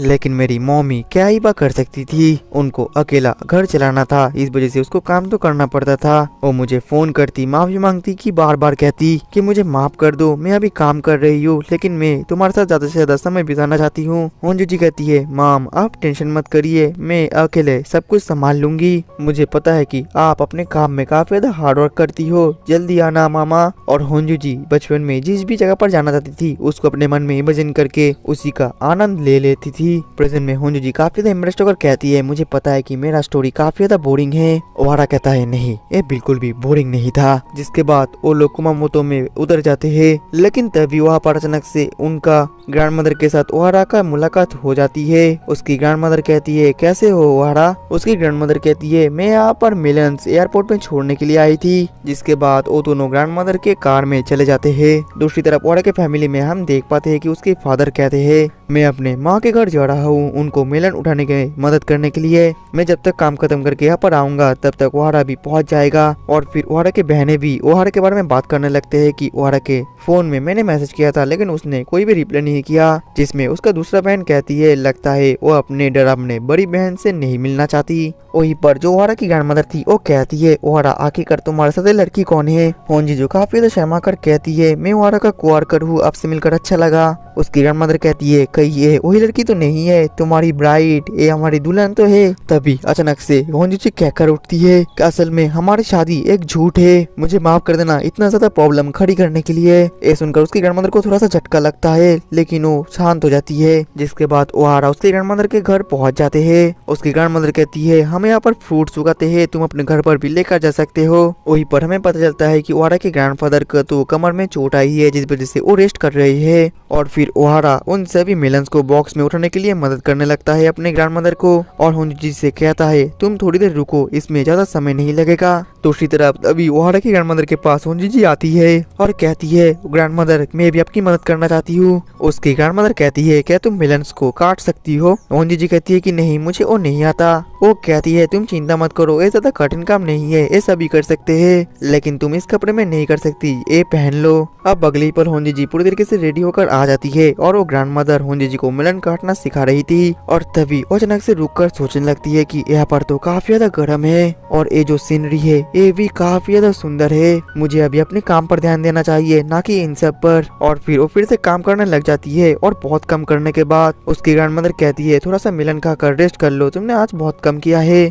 और फिर जो होंजी थी वो जैसे ही मिलन को खाती है तो वो तो उसको काफी ज्यादा पसंद आता है। और फिर उसकी ग्रैंडमदर और होंजी एक साथ बैठकर बात करने लगते हैं। उसकी ग्रैंडमदर कहती है कि मैं यहाँ पर मेलन स्ट्रॉबेरी और भी कई सारे फ्रूट्स को उगाती हूँ लेकिन मुझे लगता है कि तुम्हें मुझे झूठ बोलने की कोई जरूरत नहीं है तुम दोनों सच में शादी करने वाले हो है ना। मैं तुम्हें देखकर बता सकती हूँ बुढ़ापे के साथ साथ मेरा काफी ज्यादा एक्सपीरियंस भी है। होंजू कहती है आप हमें गलत समझ रहे हो हम सच में शादी नहीं करने वाले। वो कहती है हमारे फैमिली में जो मर्द लोग है वो अपने बातों को ढंग से नहीं कह सकते काफी ज्यादा कॉम्प्लिकेटेड करके वो बात करते हैं। ताकुचन काफी ज्यादा ऑकवर्ड भी है मुझे पता है उसके साथ तुम्हें थोड़ा तो परेशानी होगी। ये सुनकर होंजी अपने मन में कहती है मैं भी तो ऐसी ही हूँ मैं इसमें कोई भी बात नहीं कर सकती। वो ग्रैंडमदर कहती है लेकिन तुम मेरी एक बात को सुनो ताकुचन के साथ हमेशा रहना। मुझे पता है कि तुम्हारे पास काफी सारे रीजन है जो कि तुम्हें नहीं बताना चाहती लेकिन जब तक ताकुचन खुश है तब तक मैं भी खुश हूँ। मुझे पता है कि वो तुम्हें सच में काफी ज्यादा केयर करता है और पसंद भी करता है। ये सुनने के बाद तो होंजी का मुंह शर्म के मारे पूरी तरीके से लाल हो जाता है। वो कहती है तुम उसका अच्छे से ख्याल रखना। होंजी कहती है कि मैं नहीं बल्कि वो मेरे अच्छे तरीके से ख्याल रखता है। लेकिन अचानक से तभी वो बेहोश हो जाती है। वो ग्रैंडमदर तो काफी ज्यादा हैरान हो जाती है और चिल्लाने लगती है कि कोई यहाँ पर मदद करने के लिए आओ इसको हीट स्ट्रोक हो गया है। ये सुनते ही ओहारा काफी तेजी से वहाँ पर आने लगता है और कहता है होंजी सैन। उसकी ग्रैंडमदर कहती है मैं जल्दी से जाकर डॉक्टर को बुलाती हूँ तुम इसको अंदर लेकर आओ। ओहारा तो काफी ज्यादा शर्मा रहा था लेकिन शर्माते हुए वो होंजी को गोदी में उठा ही लेता है और उसको उठाते हुए तो उसके पीठ में दर्द हो जाता है। कहने लगता है कि ये तो काफी ज्यादा भारी है लेकिन वो जैसे तैसे करके घर के अंदर जाने वाला ही था। जैसे ही वो दरवाजा खोलता है तो वो मानो दंग ही रह जाता है क्योंकि उसी वक्त वहाँ पर उसके पापा भी आ जाते हैं और फिर वो उन लोगों को ऐसे देख लेते हैं। एपिसोड 5 की शुरुआत वही से होता है जहाँ पर कि हमारा पिछला एपिसोड खत्म हुआ था। होंजू सैन अचानक से बेहोश हो जाती है और ओहारा उसको उठाकर घर के अंदर लेकर जा रहा था लेकिन अचानक से तभी उससे उसका डैड के साथ मुलाकात हो जाता है जिस वजह से ओहारा और उसके डैड दोनों ही एक दूसरे को देखकर काफी ज्यादा शॉक्ड हो जाते हैं। ओहारा तो शॉक के मारे होंजी को अपने हाथ से गिराने वाला था जो देखकर उसके डैड भी उसको पकड़ लेते हैं। और फिर ओहारा के डैड पूछते हैं कि आखिरकार तुम यहाँ पर क्या कर रहे हो तुम्हारे लिए घर के अंदर सभी लोग वेट कर रहे हैं। ओहारा कहता है मैं आपसे कांटेक्ट करने वाला ही था। उसके डैड कहने लगते हैं इस लड़की से तो मैं टोक्यो से मिला था ये तो वही लड़की है आखिरकार ये यहाँ पर क्या कर रही है रुको जरा कहीं यही तुम्हारी होने वाली बीवी तो नहीं। अचानक से तभी ओहारा के अंदर जोश आ जाता है और वो कहता है पापा सुनो मैं शादी नहीं करने वाला मुझे माफ कर देना क्योंकि मैं ये बताने के लिए इतना ज्यादा समय ले लिया। उसके डैड तो काफी ज्यादा हैरान हो जाते हैं और कहते हैं सॉरी से एक काम नहीं होगा।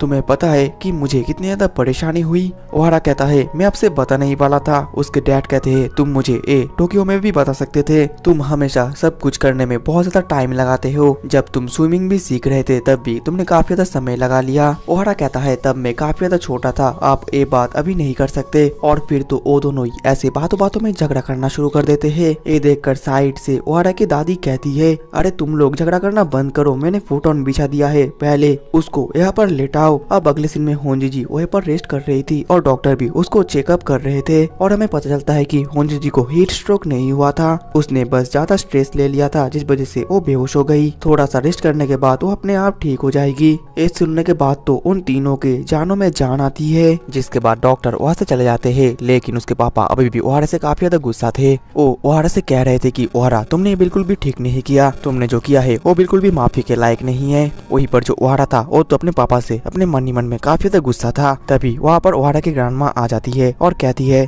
मुझे माफ कर देना, उस लड़की की हालत मेरी वजह से हुआ है। मैंने उसको मेलन काटने के लिए कहा था जिस वजह से उसको शायद गर्मी के कारण बेहोश हो गई। ओहारा और उसके पापा कहते हैं आपको माफी मांगने की कोई जरूरत नहीं है, ये आपकी गलती नहीं है। अब अगले दिन में ओहारा अपने घर पर आ जाता है और ये सभी सच अपने माँ और बहनों को बता देता है। जो सुनने के बाद उसकी मम्मी और उसकी बहन काफी ज्यादा शॉक्ड हो जाते हैं। उसके बहनें कहने लगते हैं मैंने तो गिफ्ट भी खरीद लिया था तुम्हारी शादी के लिए। ओहारा कहता है मुझे माफ कर देना, मैंने आप सभी को प्रॉब्लम में डाल दिया था। फिर उसकी बहनें मान जाती है और कहती है ठीक है ओहारा, जो हुआ सो हुआ, तो आखिरकार तुम्हारी कोवर्कर अब कैसी है उसके बारे में अब बताओ। जिसके बाद तो वो लोग ऐसे ही वहाँ पर बातें करने लग जाते हैं। फिर ओहारा वहाँ से जाने वाला था, तभी उसकी मॉम कहती है अपनी ग्रैंडमा को मेरी तरफ से हेलो कहना। तुम्हारे डैड अभी गुस्सा है लेकिन मैं उन्हें जल्दी शांत कर दूंगी, तुम चिंता मत करना। ओहारा कब ये तो उदास होकर कहता है मुझे माफ कर देना। उसकी मॉम कहती है तुम अब इन सब चीजों को लेकर चिंता मत करो, अभी तुम्हारे लिए वो लड़की इम्पोर्टेंट है, उसका अच्छे तरीके से ख्याल रखो। ओहारा फिर वहाँ से चला जाता है। उसकी मम्मी उसकी बहनें उसको बाय बाय करते हैं। वहीं पर उसके फादर तो ऊपर से बस उसको देखे जा रहे थे।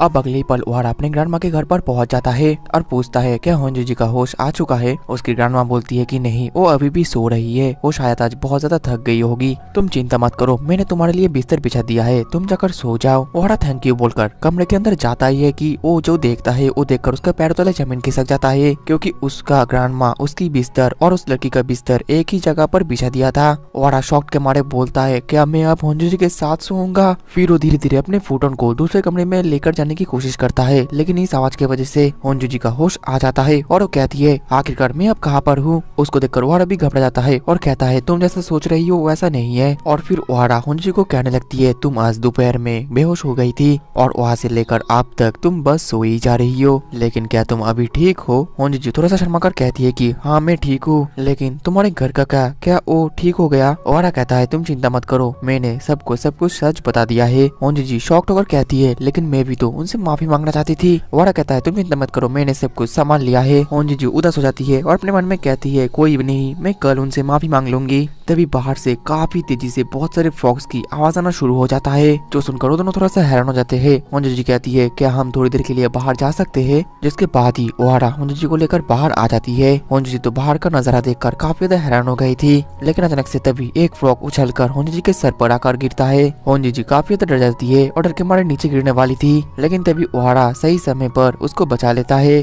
जिसके बाद तो वो दोनों ही बहुत ज्यादा ब्लश करना शुरू कर देते हैं। ओहारा कहता है तुम ठीक हो। होंजी जी कहती है कि हाँ मैं ठीक हूँ। जिसके बाद ओहारा उस फ्रॉग को पकड़ लेता है और फिर होंजी जी पूछती है कि दोपहर में आखिरकार मुझे किसने कैरी किया था। ओहारा बताता है मैंने और मेरे फादर ने एक साथ मिलकर तुम्हें कैरी किया था। होंजी जी तो एम्बैरेस फील करने लगती है और कहती है मुझे माफ कर देना, मेरे वजह से तुम लोग को इतना ज्यादा प्रॉब्लम झेलना पड़ा। और बोलते बोलते वो दोनों तो आगे जाने लगते हैं। तभी ओहारा उसको बताता है तुमने मुझे जो फ्रॉग स्टोन दिया था उसको मैंने अच्छे तरीके से संभाल कर रखा है और ऐसी चीजें मुझे काफी ज्यादा खुश करती है। जब भी मैं उसकी तरफ देखता हूँ तब मुझे तुम्हारी याद आती है। ये सुनकर ओहारा काफी ज्यादा ब्लश करना शुरू कर देती है और अपने मन में कहती है ऐसा एक्सपीरियंस मैंने कभी भी नहीं किया था।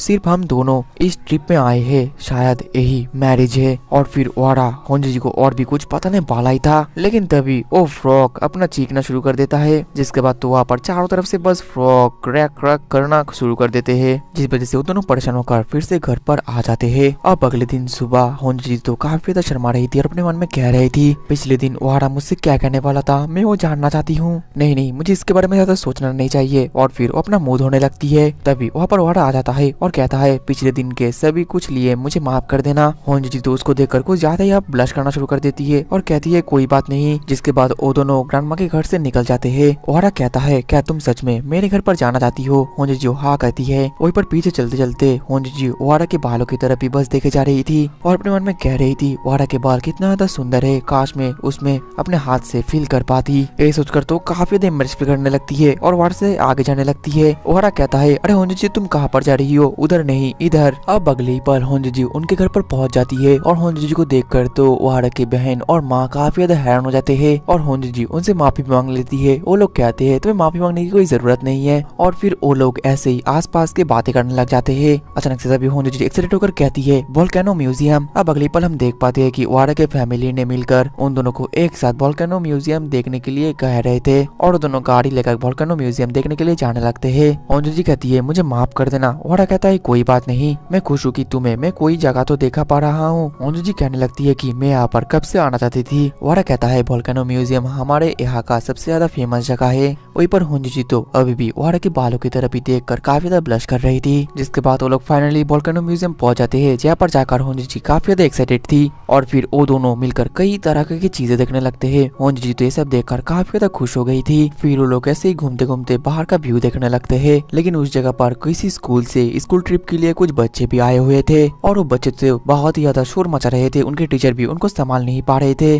जिस वजह से आसपास के जितने भी लोग थे उन लोगों की भी काफी ज्यादा दिक्कतें हो रही थी। और तभी एक बच्चे की धक्के की वजह से होंजी ओहारा के ऊपर गिर जाती है और कहती है मुझे माफ कर देना। और उन बच्चों का इतना ज्यादा शोर को देखकर ओहारा उन लोगों को शांत करने की कोशिश करता है और उन लोगों की तारीफ करता है। होंजी ये देखकर काफी ज्यादा हैरान थी और कहती है आखिरकार तुम ये कैसे कर सकते हो? ओहारा फिर उसको बताता है कि अगर तुम किसी बच्चे को तारीफ करते हो तो दूसरे बच्चे भी उस बच्चे को देखकर शांत हो जाते हैं और फिर तुम उनको भी तारीफ करते हो। होंजी तो ये सुनकर काफी ज्यादा हैरान हो जाती है और फिर वो भी उन बच्चों को संभालने की कोशिश करती है। जिसके बाद वो दोनों मिलकर उन बच्चों को कई तरह की चीजें बताते हैं, म्यूजियम के बारे में, पहाड़ों के बारे में, जो सुनकर वो बच्चे शांत हो जाते हैं और काफी ज्यादा खुश भी हो जाते हैं। ये देखकर उनके टीचर को भी राहत मिलता है और आसपास के जितने भी लोग थे वो भी काफी ज्यादा खुश हो जाते हैं। अब अंत में वो दोनों उन सभी बच्चों को बाय बोलकर वहाँ से जाने लगते हैं। ओहारा कहता है आज तुम काफी ज्यादा थक गई होगी है ना, आज का दिन भी काफी ज्यादा हेक्टिक था। होंजी कहती है बिल्कुल भी नहीं, मुझे तो आज काफी ज्यादा मजा आया। मैं कई सारी ट्रिप में गई थी लेकिन आज का जो ट्रिप था वो सबसे ज्यादा यादगार था और सबसे ज्यादा मजा भी आया। वहीं पर अपने मन में ओहारा के बालों को देखकर काफी ज्यादा फैंटेसीज बना रही थी। ये सब कुछ सोच कर तो उसका मुंह पूरी तरीके से लाल हो गया था।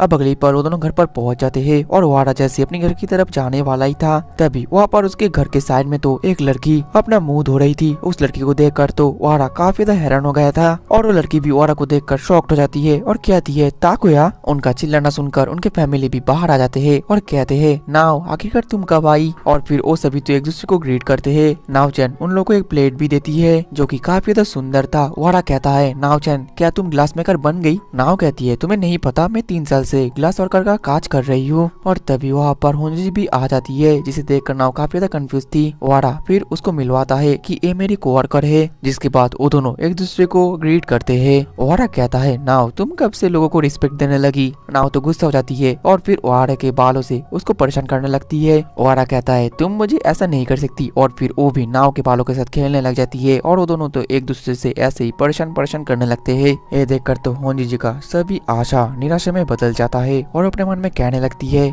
मैंने अपने कुछ ज्यादा ही फैंटेसीज बना लिए थे, मुझे अब इन सब चीजों को बंद करना पड़ेगा। वो ये सब कुछ सोच कर उदास हो ही रही थी कि तभी नाव कहती है होंजी जी मैं तुमसे दोस्ती करना चाहती हूँ क्योंकि मैं टोक्यो में भी अपना एक वर्कशॉप खोलना चाहती हूँ। ओहारा शॉक्ड होकर कहता है क्या तुम टोक्यो आ रही हो? नाव कहती है कि हाँ। नाव फिर होंजी जी से कहती है इसलिए होंजी जी मैं चाहती हूँ कि तुम मेरी दोस्त बनो। और वही पढ़े सुनने के बाद तो सभी के सभी काफी ज्यादा शॉक्ड हो जाते हैं। और एपिसोड 6 के स्टार्टिंग में ओहारा घर पर पहुंच जाता है और वो अपने बिल्ली से बात कर रहा था। कहता है कि मैंने तुम्हें काफी ज्यादा याद किया लेकिन मैं अभी काफी ज्यादा एक बात से टेंशन में हूँ। जब हम आ रहे थे तब होंजी जी से बिल्कुल ही अलग बर्ताव कर रही थी, वो मुझसे बिल्कुल भी बात नहीं करी थी। मुझे लगा था घूम के आने के बाद हम दोनों और भी ज्यादा अच्छे तरीके से दोस्त बन जाएंगे लेकिन वो तो और भी ज्यादा चुपचाप रहती है। क्या मैंने कुछ गलती कर दिया या फिर मेरे फैमिली ने कुछ उल्टा सीधा उसको बोल दिया? नहीं ऐसा नहीं हो सकता। आखिरकार अब मैं करूँ तो क्या करूँ, शायद से वो मुझे और भी ज्यादा हेट करती होगी। दूसरी तरफ हम होंजी जी को देख पाते हैं जो कि एक शो को देख रही थी और वो भी अपने मन में बस ओहारा के बारे में सोचे जा रही थी और कह रही थी मैंने उसको लेकर कितना ज्यादा फैंटेसीज बनाए थे, अगर मैं उस बारे में सोचती हूँ तो मैं काफी काफी ज्यादा एम्बेरेस्ड फील करती हूँ। मुझे अब ये सब कुछ बंद करना पड़ेगा। अब अगले सीन में हम देख पाते हैं कि ऑफिस में सभी लोग काफी ज्यादा जोश में होते हैं। उनका अब मेन मकसद होता है कि ज्यादा से ज्यादा टिकट सेल करना। तभी उनका ये वर्कर सिंसी कुछ अजीब सा रिचुअल करने लगता है। ये देखकर आसपास के वर्कर उसके बारे में बात करते हैं, जो सुनकर सिंसी कहता है हमारे ऑफिस का सबसे ज्यादा बड़ा डर है कोई हमारे टिकट को कैंसिल ना कर दे। इस वजह से मैं एक कर रहा हूँ ताकि कैंसिलेशन ज्यादा से ज्यादा कम हो। तभी वहाँ पर कुरोकावा आ जाती है और वो सिंसी के साथ देती है, जिसके बाद तो वो सभी मिलकर एक ही साथ वो रिचुअल करने लग जाते हैं। वहीं पर ओहारा ये सब कुछ देख रहा था। फिर वो होंजुजी को गुड मॉर्निंग कहता है। होंजुजी तो बस उसको गुड मॉर्निंग कहकर अपना माथा नीचे कर देती है। ये देखकर तो ओहारा को काफी ज्यादा अजीब लगता है। अब अगले ही पर लंच के वक्त सिंसी लंच कर रहा था और आसपास के वर्कर तो उसके लंच बॉक्स के बारे में बात कर रहे थे कि वो कितना ज्यादा लकी है, उसकी वाइफ कितना ज्यादा डिलीशियस उसके लिए खाना बनाती है। सिंसी भी काफी ज्यादा खुश था और कह रहा था मैं अपने जीवन में सफल हूँ कि मुझे ऐसी वाइफ मिली है। अब अगले दिन में काम खत्म करने के बाद गोंडा और ओहारा ड्रिंक करने के लिए आए होते हैं, जहाँ पर गोंडा अपना दुख भरी कहानी ओहारा को सुना रहा था कि मुझे भी एक बीबी चाहिए, मैं सिंसी से जेलस हूँ, वो उसकी बीबी उसके लिए खाना बनाती है। ओहारा कहता है ये सब कुछ तो ठीक है, लेकिन आखिरकार मैं तुम्हारे साथ यहाँ पर क्या कर रहा हूँ। गोंडा कहता है टीचर आप मुझे सलाह देंगे कि आखिरकार मैं कोमिया चैन को कैसे पटाऊं। ओहारा कहता है पहले तुम मुझे टीचर बोलना बंद करो। गोंडा कहता है कोमिया चैन तो मेरी तरफ देखती भी नहीं है, क्या तुम्हें पता है अगर तुम्हारे तरफ कोई नहीं देखता तो वो तुम्हें पसंद नहीं करता। ये सुनने के बाद जो ओहारा था वो थोड़ा सा दुखी हो जाता है। इसके बाद ओहारा अपने घर पर आता है और अपनी बिल्ली से काफी ज्यादा उदास होकर बात कर रहा था कि आज होंजुजी तो मेरी तरफ देखी भी नहीं, शायद से वो मेरे ऊपर गुस्सा है, मैंने कुछ शायद उसके लिए गलत कर दिया था। अब अगले दिन हम देख पाते हैं कि ऑफिस में तो एकदम हलचल मच जाती है, क्योंकि जो सिंसी कुन था वो आज ऑफिस नहीं आया था, जिस वजह से जो काम का प्रेशर था वो बहुत ज्यादा बढ़ गया था। सभी लोग सिंसी का खोज कर रहे थे, लेकिन सिंसी उन लोगों को कहीं पर भी नहीं मिला था। यहाँ तक कि ओहारा भी ऑफिस में आकर काफी ज्यादा हैरान था और वो भी आज सिंसी को नहीं देखा था। वहीं पर ओहारा अपने मन में कह रहा था कि सिंसी कुन तो ऑफिस से छुट्टी नहीं लेता और वो एकदम होनहार एम्प्लॉय है, तो आखिरकार उसको आज क्या हुआ। फिर वो होंजुजी से इस बारे में बात करता है। होंजुजी कहती है कि हाँ, और फिर वो अपना मुंह घुमा लेती है। ये देखकर तो ओहारा को काफी बड़ा झटका लगता है और उसको गोंडा की बात याद आता है कि अगर कोई किसी को पसंद नहीं करता तो वो उसकी तरफ नहीं देखता। ये सोचकर वो काफी ज्यादा निराश हो जाता है और अपने मन में कहता है शायद से होंजुजी सन और मुझे पसंद नहीं करती। वो सभी ऐसे ही काम में व्यस्त होते हैं कि तभी वहाँ पर एक छोटा सा बच्चा आ जाता है और कहता है मुझे माफ करना, लेकिन क्या यहाँ पर मेरे पापा सिंसी कुन आए हैं, मैं उनका बेटा हूँ और मैं उन्हें ढूंढ रहा हूँ। ये सुनकर ऑफिस के सभी वर्कर तो और भी ज्यादा परेशान हो जाते हैं। तभी एक वर्कर हिदियो कुन के पास जाकर कहती है आखिरकार तुम्हारे पापा को क्या हुआ। हिदियो कुन कहता है पिछले रात मेरे पापा और मामा का झगड़ा हो गया था और मेरी मॉम अब उनसे डिवोर्स चाहती है। ये सुनकर तो वो सभी काफी ज्यादा हैरान हो जाते हैं और कहते हैं शायद से सिंसी कुन अब भाग गया है, क्या हमें पुलिस को कॉल करना चाहिए या नहीं। वो सभी ऐसे ही परेशान हो रहे थे, लेकिन तभी वहाँ पर जॉर्ज कहता है सभी लोग शांत हो जाओ, सिंसी कुन को कुछ भी नहीं हुआ, उसका छोटा बच्चा उसको ढूंढने के लिए यहाँ पर आया है, हमें उसे और ज्यादा टेंशन नहीं देना चाहिए। ओहारा तुम इस छोटे बच्चे के साथ जाओ और सिंसी कुन को ढूंढो। ओहारा शॉक्ड होकर कहता है लेकिन मैं ही क्यों। जॉर्ज कहता है क्योंकि तुम इसमें सबसे ज्यादा बेहतर हो, तुम काइंड हो, लोगों की मदद करते हो और तब तक मैं तुम सभी का वर्कलोड को संभालता हूँ। अब अगले दिन में ओहारा उस बच्चे को लेकर सिंसी कुन को ढूंढने के लिए निकल रहा था और अपने मन में कह रहा था क्या सिंसी कुन का डिवोर्स होने वाला है, लेकिन वो तो अपने बीवी को लेकर अपने लाइफ में काफी ज्यादा खुश था। क्या सच में शादी इतना ज्यादा बड़ी रिस्पॉन्सिबिलिटी होती है। वो ये सब कुछ सोच ही रहा था, तभी वो बच्चा कहता है मेरे पास मेरे पापा को ढूंढने के लिए कुछ क्लू है, क्या हम पहले उसे देख ले। फिर वो लोग उस बच्चे को क्लू को देखने लगते हैं और वो बच्चा ये भी कहता है मैंने अपने सभी रिलेटिव्स के घर पर फोन किया है, लेकिन मेरे पापा वहाँ पर भी नहीं थे। ओहारा अपने मन में कहता है ये बच्चा तो काफी ज्यादा समझदार है, नहीं ये अपने पापा को ढूंढने के लिए काफी ज्यादा डिस्परेट है। फिर ओहारा पूछता है आखिरकार तुम्हारी मॉम कहाँ पर है। वो बच्चा कहता है कि मेरी मॉम कमरे से बाहर नहीं निकल रही है।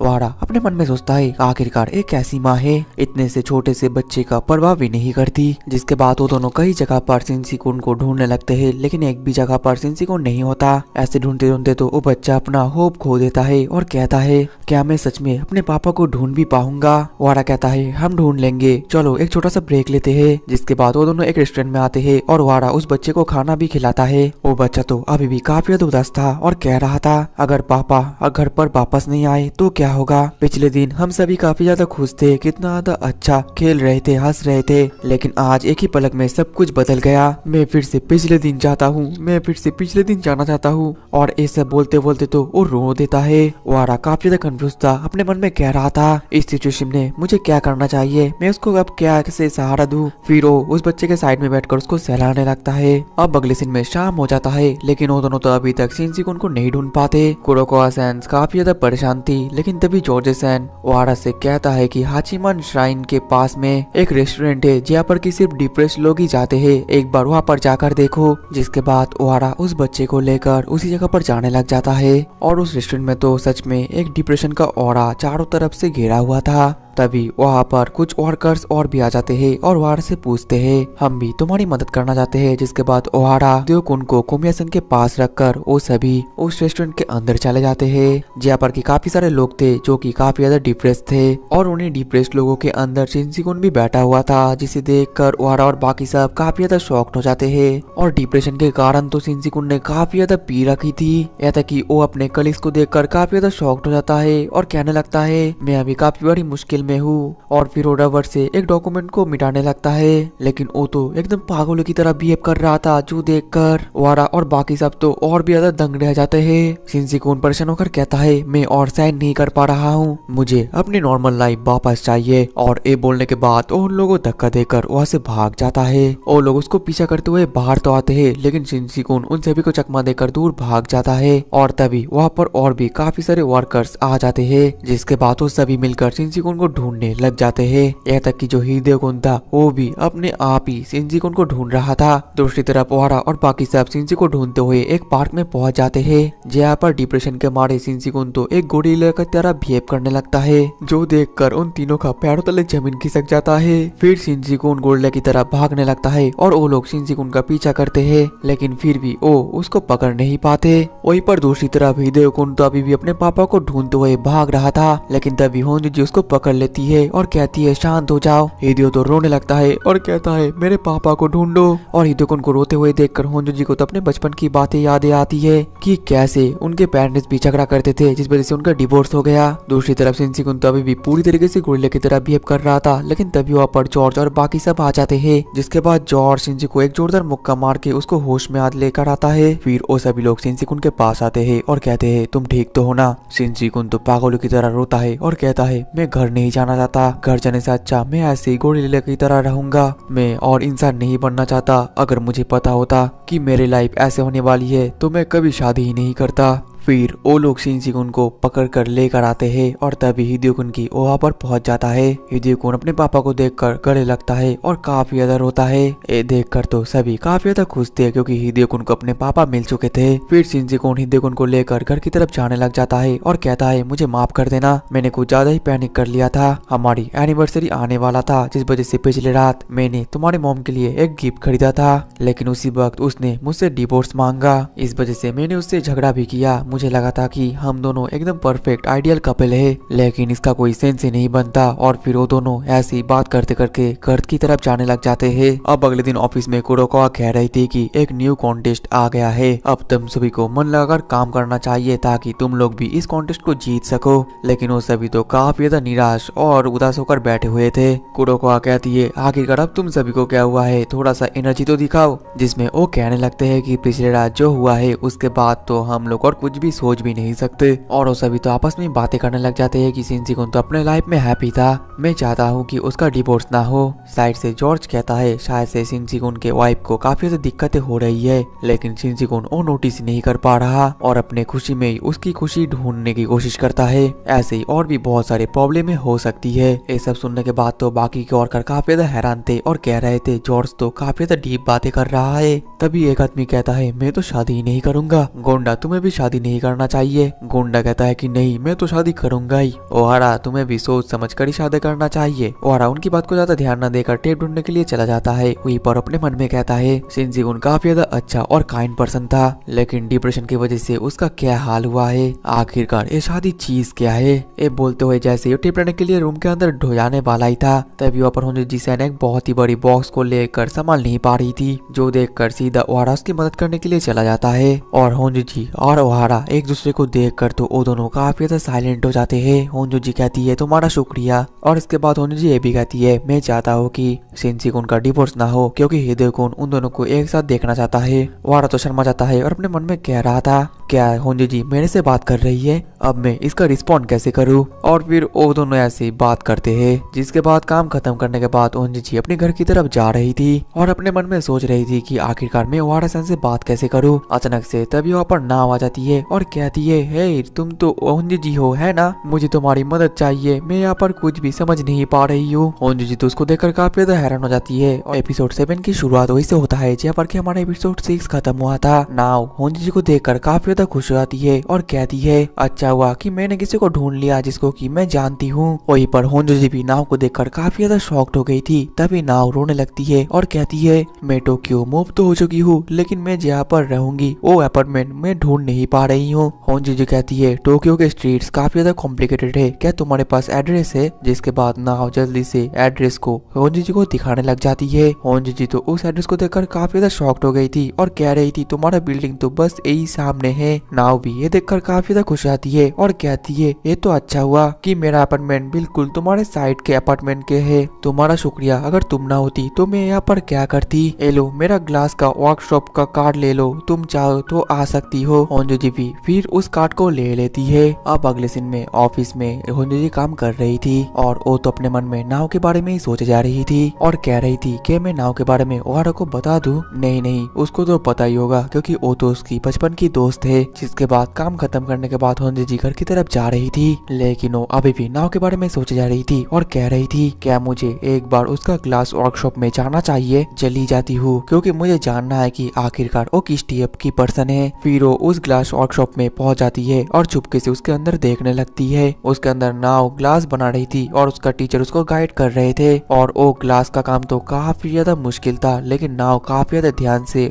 उस काम को अच्छे तरीके से कर रही थी और फाइनली वो एक ग्लास बना लेती है। उसका एक काम देखकर तो दूर से जो होंजो जी थी वो भी काफी ज्यादा शॉक्ड हो गई थी, लेकिन उसकी मास्टर कहती है ये अच्छा नहीं हुआ, तुम और एक बार ट्राई करो। जिस वजह से नाव तो काफी ज्यादा परेशान हो जाती है और फिर वो बाहर जैसे टहलने के लिए आती है तो वहाँ से तो वो होंजो जी को जाते हुए देखकर उसको बुलाने लगती है और फिर उसके पास जाकर कहती है तुम्हें मुझे बुलाना चाहिए था। होंजो जी कह रही थी तुम काम कर रही थी, मुझे लगा कि तुम डिस्ट्रैक्ट हो जाओगी। नाव कहती है मुझे कुछ भी नहीं होता, खैर छोड़ो, क्यों ना आज हम ड्रिंकिंग पार्टी करें तुम्हारे घर पर, हम दोनों दोस्त एक साथ ड्रिंक करेंगे और काफी ज्यादा मजा करेंगे। होंजो जी तो सुनकर काफी ज्यादा फंस जाती है और कहने लगती है लेकिन मेरे घर पर कोई भी नहीं आता। नाव कहती है लेकिन मुझे तुमसे काफी सारी बातें करनी है, तुम चिंता मत करो, मैं खाना लेकर आ जाऊंगी। तुम्हारा शुक्रिया, मैंने कभी भी इतना बड़ा शहर नहीं घूमा, इस वजह से मैं काफी ज्यादा एंग्जियस हूँ। और ये सुनने के बाद तो होंजो जी फिर फंस जाती है और कहती है ठीक है, लेकिन पहले मुझे अपने कमरे को साफ करना पड़ेगा। नाव तो ये सुनकर काफी ज्यादा खुश होकर कहती है मैं मस्टर्ड लोटस रूट्स भी लेकर आऊंगी। अब अगले सीन में हम देख पाते हैं कि वो दोनों तो होंजो जी के घर पर बैठकर ड्रिंक कर रहे थे। वहीं पर होंजो जी अपने मन में कह रही थी सच में एक काफी ज्यादा चीयरफुल है। नाव तो बस अपने आप ही बकबक कर जा रही थी और कह रही थी तुम्हारा रूम तो काफी ज्यादा खूबसूरत है।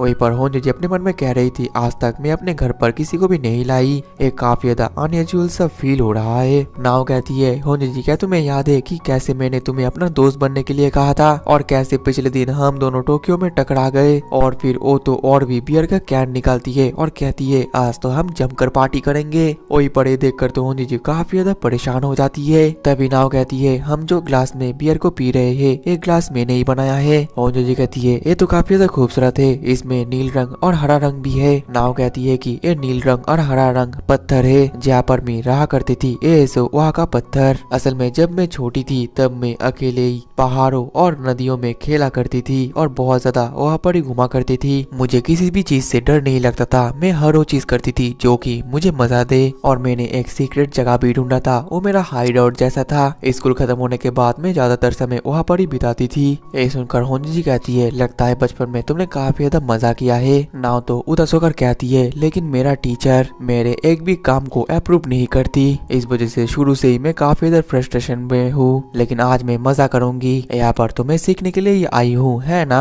बाय द वे होंजो जी आज क्या तुम कुछ इरिटेट सा फील कर रही हो। होंजो जी कहती है असल में पिछले दिन मैंने जो मैप कर दिया था उसका एक कॉर्नर फोल्ड हो गया है, इस वजह से मुझे थोड़ा सा बुरा लग रहा है। नाव फिर कहती है बस इतनी सी ही बात। होंजो जी थी और भी बात करती है और कहने लगती है और और वैसे भी उस मैप स्टोर में ज्यादा स्टॉक नहीं है। और ऐसे ही वो दोनों बात करते करते तो काफी सारे ग्लास गटक जाते हैं और बहुत सारा पीने के बाद तो उन दोनों को ही चढ़ जाती है। और तभी नाव अचानक से कहने लगती है, ओहारा और तुम तो शादी नहीं करने वाले है ना, वो तो एक फेक मैरिज का नाटक है, उसके फैमिली ने मुझे सब कुछ बता दिया है। होंजू जी कहती है कि हाँ ये सच है। नाव कहती है, क्या सच में तुम दोनों के बीच में कुछ भी नहीं है? होंजू जी तो गुस्सा हो जाती है और कहती है, ये तो मैं भी जानना चाहती हूँ। ओहारा को बिल्कुल क्लियर होना चाहिए इन सब चीजों को लेकर। फिर वो अपने मन में कहने लगती है, आखिरकार मैं ये क्या बकवास करे जा रही हूँ और मैं एक किसको ही बात बता रही हूँ, ये तो ओहारा के साथ काफी ज्यादा क्लोज है। मुझे ह्यूमन इमोशन के बारे में ज्यादा कुछ नहीं पता क्योंकि मैं ज्यादा लोगों के साथ समय नहीं बिताती थी। फिर वो नाव से पूछने लगती है, क्या सच में तुम और ओहारा? लेकिन बीच में वो रुक कर अपने मन में कहने लगती है, आखिरकार मैं उससे क्या बोलने वाली थी कि तुम और ओहारा सच में चाइल्डहुड फ्रेंड हो या उससे ज्यादा? नहीं नहीं, मुझे यह नहीं करना चाहिए। वैसे भी हमारा जो शादी है वो तो नाटक ही है और हम दोनों तो कोई भी रिलेशनशिप के अंदर भी नहीं है। वही पर उसके हरकतें देखकर तो नाव तो काफी ज्यादा कंफ्यूज हो गई थी और बोल रही थी, हे होंजू जी क्या तुम्हें कुछ हुआ है? तभी होंजू जी पूछती है, क्या जो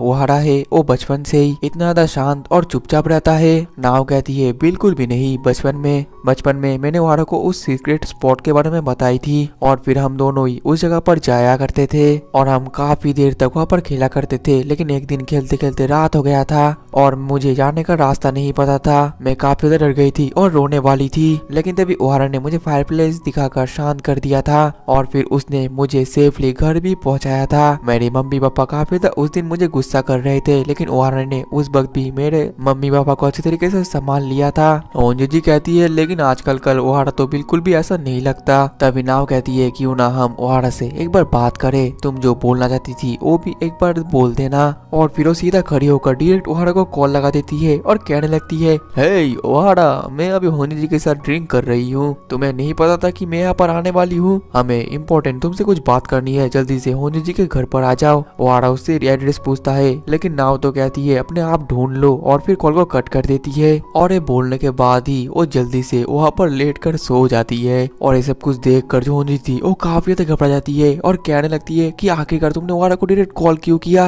और नाव को उठाने की कोशिश करती है लेकिन नाव तो बिल्कुल गहरी नींद में सो रही थी। फिर वो कहती है, ओहारा यहाँ पर आने वाला है। और ये बोलने के बाद तो वो और भी ज्यादा ड्रिंक करने लगती है। कुछ देर बाद ओहारा जैसे जैसे करके होंजू जी के घर पर पहुंच जाता है और होंजू जी फिर दरवाजा खोल देती है। होंजू जी को देखकर ओहारा काफी ज्यादा शॉक्ड हो गया था क्योंकि होंजू जी को बहुत ही ज्यादा चढ़ गई थी। और फिर घर के अंदर आकर तो जो ओहारा है वो नाव को उठाने लगता है लेकिन नाव नहीं उठती। तभी होंजू जी कहती है, उसको सोने दो और मेरे सामने आकर बैठो, मुझे तुमसे कुछ पूछना है। उस दिन एओसो में तुम मुझे कुछ बताने वाले थे लेकिन बीच में तुमने वो छोड़ दिया, आखिरकार वो बात क्या थी, जल्दी से पूरा करो। ओहारा फिर उस बात को याद करने लगता है और कहता है, हाँ मुझे याद है, मैं उस दिन बोलने वाला था कि मैं खुश हूँ कि मैं तुम्हारे साथ यहाँ पर घूमने के लिए आ पाया। ये सुनकर तो होंजू जी निराश हो जाती है और अपने मन में कहने लगती है, मैं सच में एक बेवकूफ थी, मैंने अपने दिमाग में क्या क्या इमेजिनेशन कर लिया था। ओहारा कहता है, क्या तुम मेरे से गुस्सा हो? होंजू जी कहती है, नहीं। ओहारा बोलता है, मुझे माफ कर देना, मैं बचपन से कन्वर्सेशन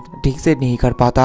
होंजू जी कहती है, मैं भी बिल्कुल तुम्हारी जैसी हूँ, मैं भी ये अच्छी तरीके से नहीं कर पाती, लेकिन मैं इस बारे में नहीं कर सकती, इस वजह से मैं अपने फीलिंग्स को खत्म करना चाहती हूँ। ये सब कुछ तुम्हारी वजह से हुआ है ओहारा, तुम्हें इस तरीके से नहीं होना चाहिए था। आखिरकार तुम ओहारा कुन क्या चाहते हो? मैं सब कुछ अब खत्म करना चाहती हूँ, आखिरकार तुम्हारा इसमें पॉइंट ऑफ व्यू क्या है, जल्दी बताओ। कुछ देर ओहारा सोचने के बाद कहता है, मैं तुम्हें डेट करना चाहता हूँ, प्लीज मेरी गर्लफ्रेंड बन जाओ। और ये सुनने के बाद तो होंजू जी काफी ज्यादा पागल हो जाती है और अपने मन में कहने लगती है, आखिरकार मैंने ओहारा से एक क्या बोलवा दिया, मैं तो बस छोटी सी कंप्लेन करने वाली थी। दूसरी तरफ ये बोलने के बाद ओहारा भी एकदम पागल की तरह बिहेव कर रहा था और अपने मन में कह रहा था, मैंने फ्लो में उसको मेरी दिल की बात बता दिया, अब मेरा क्या होगा, वो तो पहले से मुझे हेट करती थी। होंजू जी फिर अपने मन में कहने लगती है, मैंने तो कुछ ज्यादा पी रखी है, मैं सोच लूंगी कि ये सब कुछ हेलुसिनेशन है। वहीं पर ओहारा अपने मन में कहता है, मैं ऐसा नाटक करूंगा कि ऐसा मैंने कुछ बोला ही नहीं था। फिर वो दोनों एक ही साथ अपने मन में कहने लगते हैं, नहीं ऐसा हम नहीं कर सकते, इससे तो हम ज्यादा बेवकूफ लगेंगे।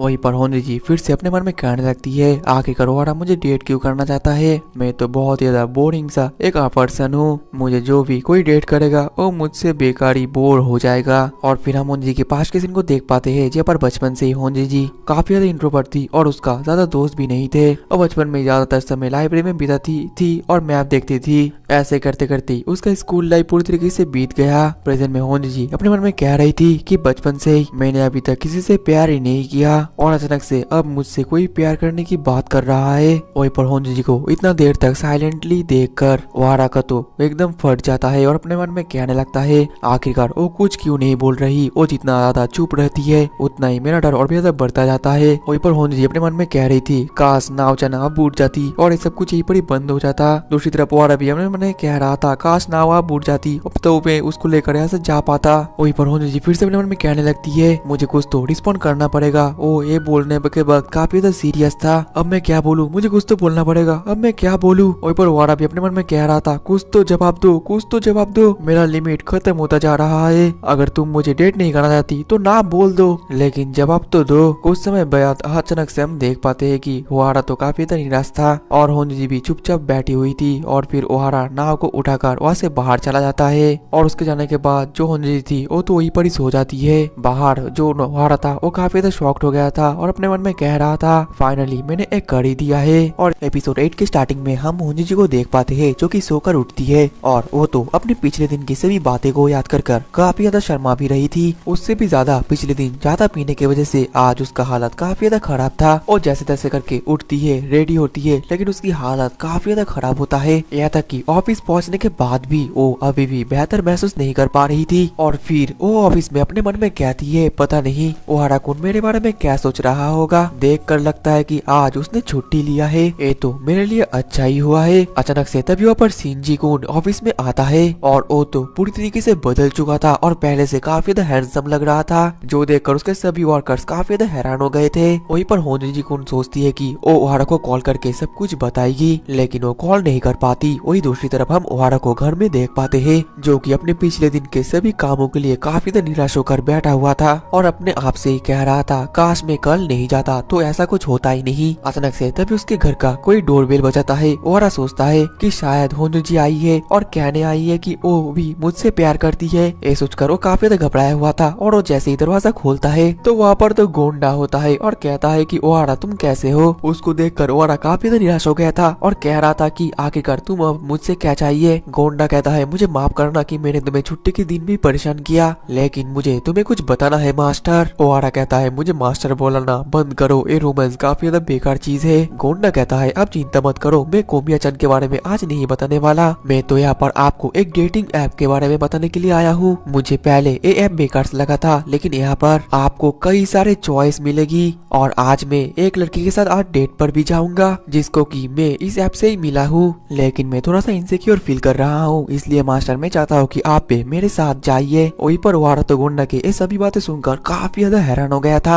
अब अगले ही पल गोंडा अपने डेटिंग ऐप का फोटो दिखा रहा था। ओहारा तो उस फोटो को देखकर काफी ज्यादा शॉक्ड हो गया था। गोंडा और भी बताता है कि मैंने इस ऐप में 60,000 खर्च किया है। ओहारा शॉक्ड होकर बोलता है क्या इतना ज्यादा पैसे। गोंडा कहता है ये तो मामूली पैसे है जो कि तुम्हें खर्च करना ही पड़ेगा। ओहारा तभी पूछता है लेकिन गोंडा तुम तो हमेशा से कोमिया-चन को पसंद करते हो। गोंडा कहता है कि हाँ लेकिन वो मेरे लिए एक सपने की तरह है, मैं जितना ज्यादा उसके पास जाने की कोशिश करता हूँ मुझे लगता है कि वो मुझसे उतना ज्यादा दूर होती है। वो तो मुझसे ऑफिस में ढंग से बात भी नहीं करती और अगर ऐसा ही चलता रहा तो मेरा यूथ तो चला जाएगा, मैं जल्दी बूढ़ा हो जाऊंगा और यही तो एक उम्र है एक लड़की की जिसमें कि वो शादी कर सके। इसी वजह से मैं अपने लिए एक पार्टनर ढूंढना चाहता हूँ जब तक कि मैं एक यंग हूँ तब तक। ओहारा पूछता है लेकिन आखिरकार मैं तुम्हारे साथ यहाँ पर क्यों आया हूँ। गोंडा कहता है कि क्योंकि मुझे थोड़ा सा डर लगता है, पिछले बार भी मैं एक लड़की के साथ यहाँ पर डेट पर आया था लेकिन वो लड़की काफी ज्यादा डरावनी थी, इस वजह से मैं काफी ज्यादा डर गया और उस वक्त मैंने अपना सारा कॉन्फिडेंस भी खो दिया था। और एक कहते हुए तो वो अपना एक कोट पहन लेता है। ओहारा पूछता है क्या तुम एक कोट पहनने वाले हो डेट में। गोंडा कहता है आज हम डेट नहीं कह सकते, ये तो मेरा बस फेवरेट आइडल का एक कोट है, AM7 का मैं फैन हूँ इस वजह से और इस ऐप में उस AM7 फैन का एक ग्रुप भी है और आज मैं उन्हीं ग्रुप में से एक लड़की से मिलने वाला हूँ और इसी वजह से मैंने एक कोट पहन लिया ताकि वो लड़की मुझे देखते ही पहचान जाए। उसके प्रोफाइल को देखकर लगता है कि वो मुझसे बड़ी है और काफी ज्यादा ओटाकू और एक अनहाइजीन पर्सन है। इस वजह से मास्टर अगर उस वक्त कुछ भी बुरा हुआ या फिर कुछ डेंजर हुआ तो आप मुझे जल्दी से वहाँ से लेकर चले जाना। ओहारा कहता है क्या मैं बस यहीं पर यही करने के लिए आया था। अब अगले सीन में गोंडा वो कोट पहनकर एक जगह पर खड़ा रहता है और वहीं पर ओहारा दूर से उसकी तरफ नजर रख रहा था। अचानक से तभी वही लड़की आ जाती है और सेम कोट पहनकर। फिर वो दोनों उस आइडल का कुछ अजीब बर्ताव करते हैं। फिर वो लड़की लड़की जैसे अपना मास्क खोलती है तो उस लड़की के चेहरे को देख कर तो गोंडा एकदम शॉक्ड हो जाता है, क्योंकि वो लड़की काफी ज्यादा खूबसूरत लग रही थी। गोंडा फिर कहता है, कावड़ी तुम तो बिल्कुल भी अपने प्रोफाइल पिक की तरह नहीं दिखते हो। कावड़ी कहने लगती है कि ऐप काफी ज्यादा स्कैरी होते हैं, इस वजह से मैंने अपना सब कुछ ऐप में नहीं रिवील किया। फिर दोनों ऐसी बात करते करते आगे जाने लगते हैं। ओहारा इधर कर कहता है, लगता है मेरा यहाँ पर कोई काम नहीं है, और फिर वो भी घर पर चला जाता है। वही दूसरी तरफ गोंडा और कावड़ी तो अपने आइडल के बारे में काफी ज्यादा बातें करते हैं, और फिर रेस्टोरेंट में जाते हैं, खाना खाते हैं, गाना गाते हैं और काफी ज्यादा मजा करते हैं। लेकिन ये सब करने के वक्त उन लोगों को रात हो जाता है। कावड़ी फिर कहती है, गोंडा मुझे अब जाना पड़ेगा, यहाँ से भी मुझे कहीं पर जाना है। गोंडा थोड़ा सा उदास होकर कहता है, ठीक है, लेकिन तभी कावड़ी कहती है, गोंडा क्यों ना आज रात हम फोन पर बात करें। गोंडा तो काफी ज्यादा शॉक्ड हो जाता है। कावड़ी कहती है, मैं तुम्हारे साथ हमारे आइडल के बारे में और भी ज्यादा बातें करना चाहती हूँ। जिसके बाद वो दोनों कॉन्टेक्ट एक्सचेंज कर लेते हैं। अब अगले दिन में रात में गोंडा तो कावड़ी के साथ ही बात कर रहा था। जिसके बाद अगले दिन हम देख पाते हैं कि ओहारा ऑफिस में आता है, लेकिन जो होंजूजी थी उसने आज छुट्टी ले लिया था। वहीं पर साइड से गोंडा कहता है कि मैं काफी ज्यादा खुश हूँ, हम दोनों काफी ज्यादा अच्छे दोस्त बन गए। ओहारा कहता है, सुनकर अच्छा लगा, तुम्हारे लिए खुश हूँ मैं गोंडा। तभी गोंडा सीरियस होकर कहता है, मास्टर मैंने डिसाइड कर लिया, मैं उससे शादी करने वाला हूँ। अब अगले दिन में रात को गोंडा तो ये सब कुछ एक रेस्टोरेंट में बैठकर ओहारा को बता रहा था। ओहारा कहता है, लेकिन आखिरकार मैं यहाँ पर क्यों हूँ और तुम ये सब कुछ मुझे क्यों बता रहे हो। गोंडा कहता है, मास्टर आपको मेरी मदद करना पड़ेगा। ओहारा तभी पूछता है, लेकिन गोंडा आखिरकार तुम इतनी शादी के लिए जल्दबाजी क्यों कर रहे हो। गोंडा कहता है, क्यों, शादी करना क्या अजीब बात है। असल में बचपन से ही मेरी फैमिली काफी ज्यादा गरीब था। मेरे पापा काफी ज्यादा प्रॉब्लम खड़ी कर देते थे, उनकी वजह से हमारे ऊपर काफी सारा कर्जा आ गया था। मेरे मम्मी पापा हमेशा झगड़ा करते थे, लेकिन मेरा एक बड़ा भाई भी था और उसके साथ में काफी ज्यादा क्लोज था। जब मैं हाई स्कूल में भी पढ़ रहा था तब भी मैं एक बेवकूफ था, लेकिन जैसे तैसे करके मुझे एक जॉब मिल ही गई, और मेरा जो भाई है वो अभी गवर्नमेंट के लिए काम कर रहा है। मुझे पता है कि मैं ज्यादा स्पेशल नहीं हूँ, लेकिन मैं एक अच्छा सा फैमिली चाहता हूँ। मैं शादी करना चाहता हूँ, ब्लेस्ड होना चाहता हूँ और छोटे छोटे बच्चे चाहता हूँ। ओहारा तो ये सब सुनकर काफी तो सीरियस हो गया था और कह रहा था, गोंडा मैं तुम्हारे साथ हूँ, तुम चिंता मत करो। गोंडा भी कहता है, आपका शुक्रिया मास्टर। अब अगले ही पल गोंडा फोन करके कावड़ी को बुला रहा था। कावड़ी कह रही थी कि इतने रात को मैं नहीं मिल सकती। गोंडा कहता है, कुछ अर्जेंट काम है, प्लीज आ जाओ ना। फिर हम देख पाते हैं कि कावड़ी आ जाती है और कहती है, मेरे लिए वेट करने के लिए तुम्हारा शुक्रिया। लेकिन जो गोंडा था वो तो काफी सीरियस था और वो कहता है, कावड़ी चलो डेट करते हैं और फिर शादी भी करेंगे। ये सुनने के बाद कावड़ी को थोड़ा सा झटका लगता है और फिर वो काफी सीरियस होकर कहने लगती है, क्या तुम्हें मीन करती हो। गोंडा कहता है कि हाँ मैं मीन करता हूँ। कावड़ी फिर आगे जाने लगती है और कहती है, ठीक है तो फिर मेरे साथ आओ। अब अगले दिन में हम देख पाते हैं कि कावड़ी तो गोंडा को लेकर एक डे केयर में आती है और वहाँ पर से अपने एक छोटे से बच्चे को उठाती है और कहने लगती है, मैं काम करती हूँ और अपने बच्चे को संभालती हूँ, मैं एक सिंगल मदर हूँ। क्या अब भी गोंडा, क्या तुम उस बात को मीन करते हो। वहीं पर जो गोंडा था वो तो काफी ज्यादा हैरान हो गया था। कावड़ी हंसकर कहती है, अपने आप पर ज्यादा जोर मत डालो, और फिर वहाँ से चली जाती है। अब अगले ही सीन में हम देख पाते हैं कि गोंडा ये सब कुछ ओहारा को बता रहा था और कह रहा था कि वो सिंगल मदर है और मुझे इससे कोई प्रॉब्लम नहीं है। लेकिन उस वक्त ये सब कुछ इतना ज्यादा अचानक से हुआ कि मैं थोड़ा सा घबरा गया था।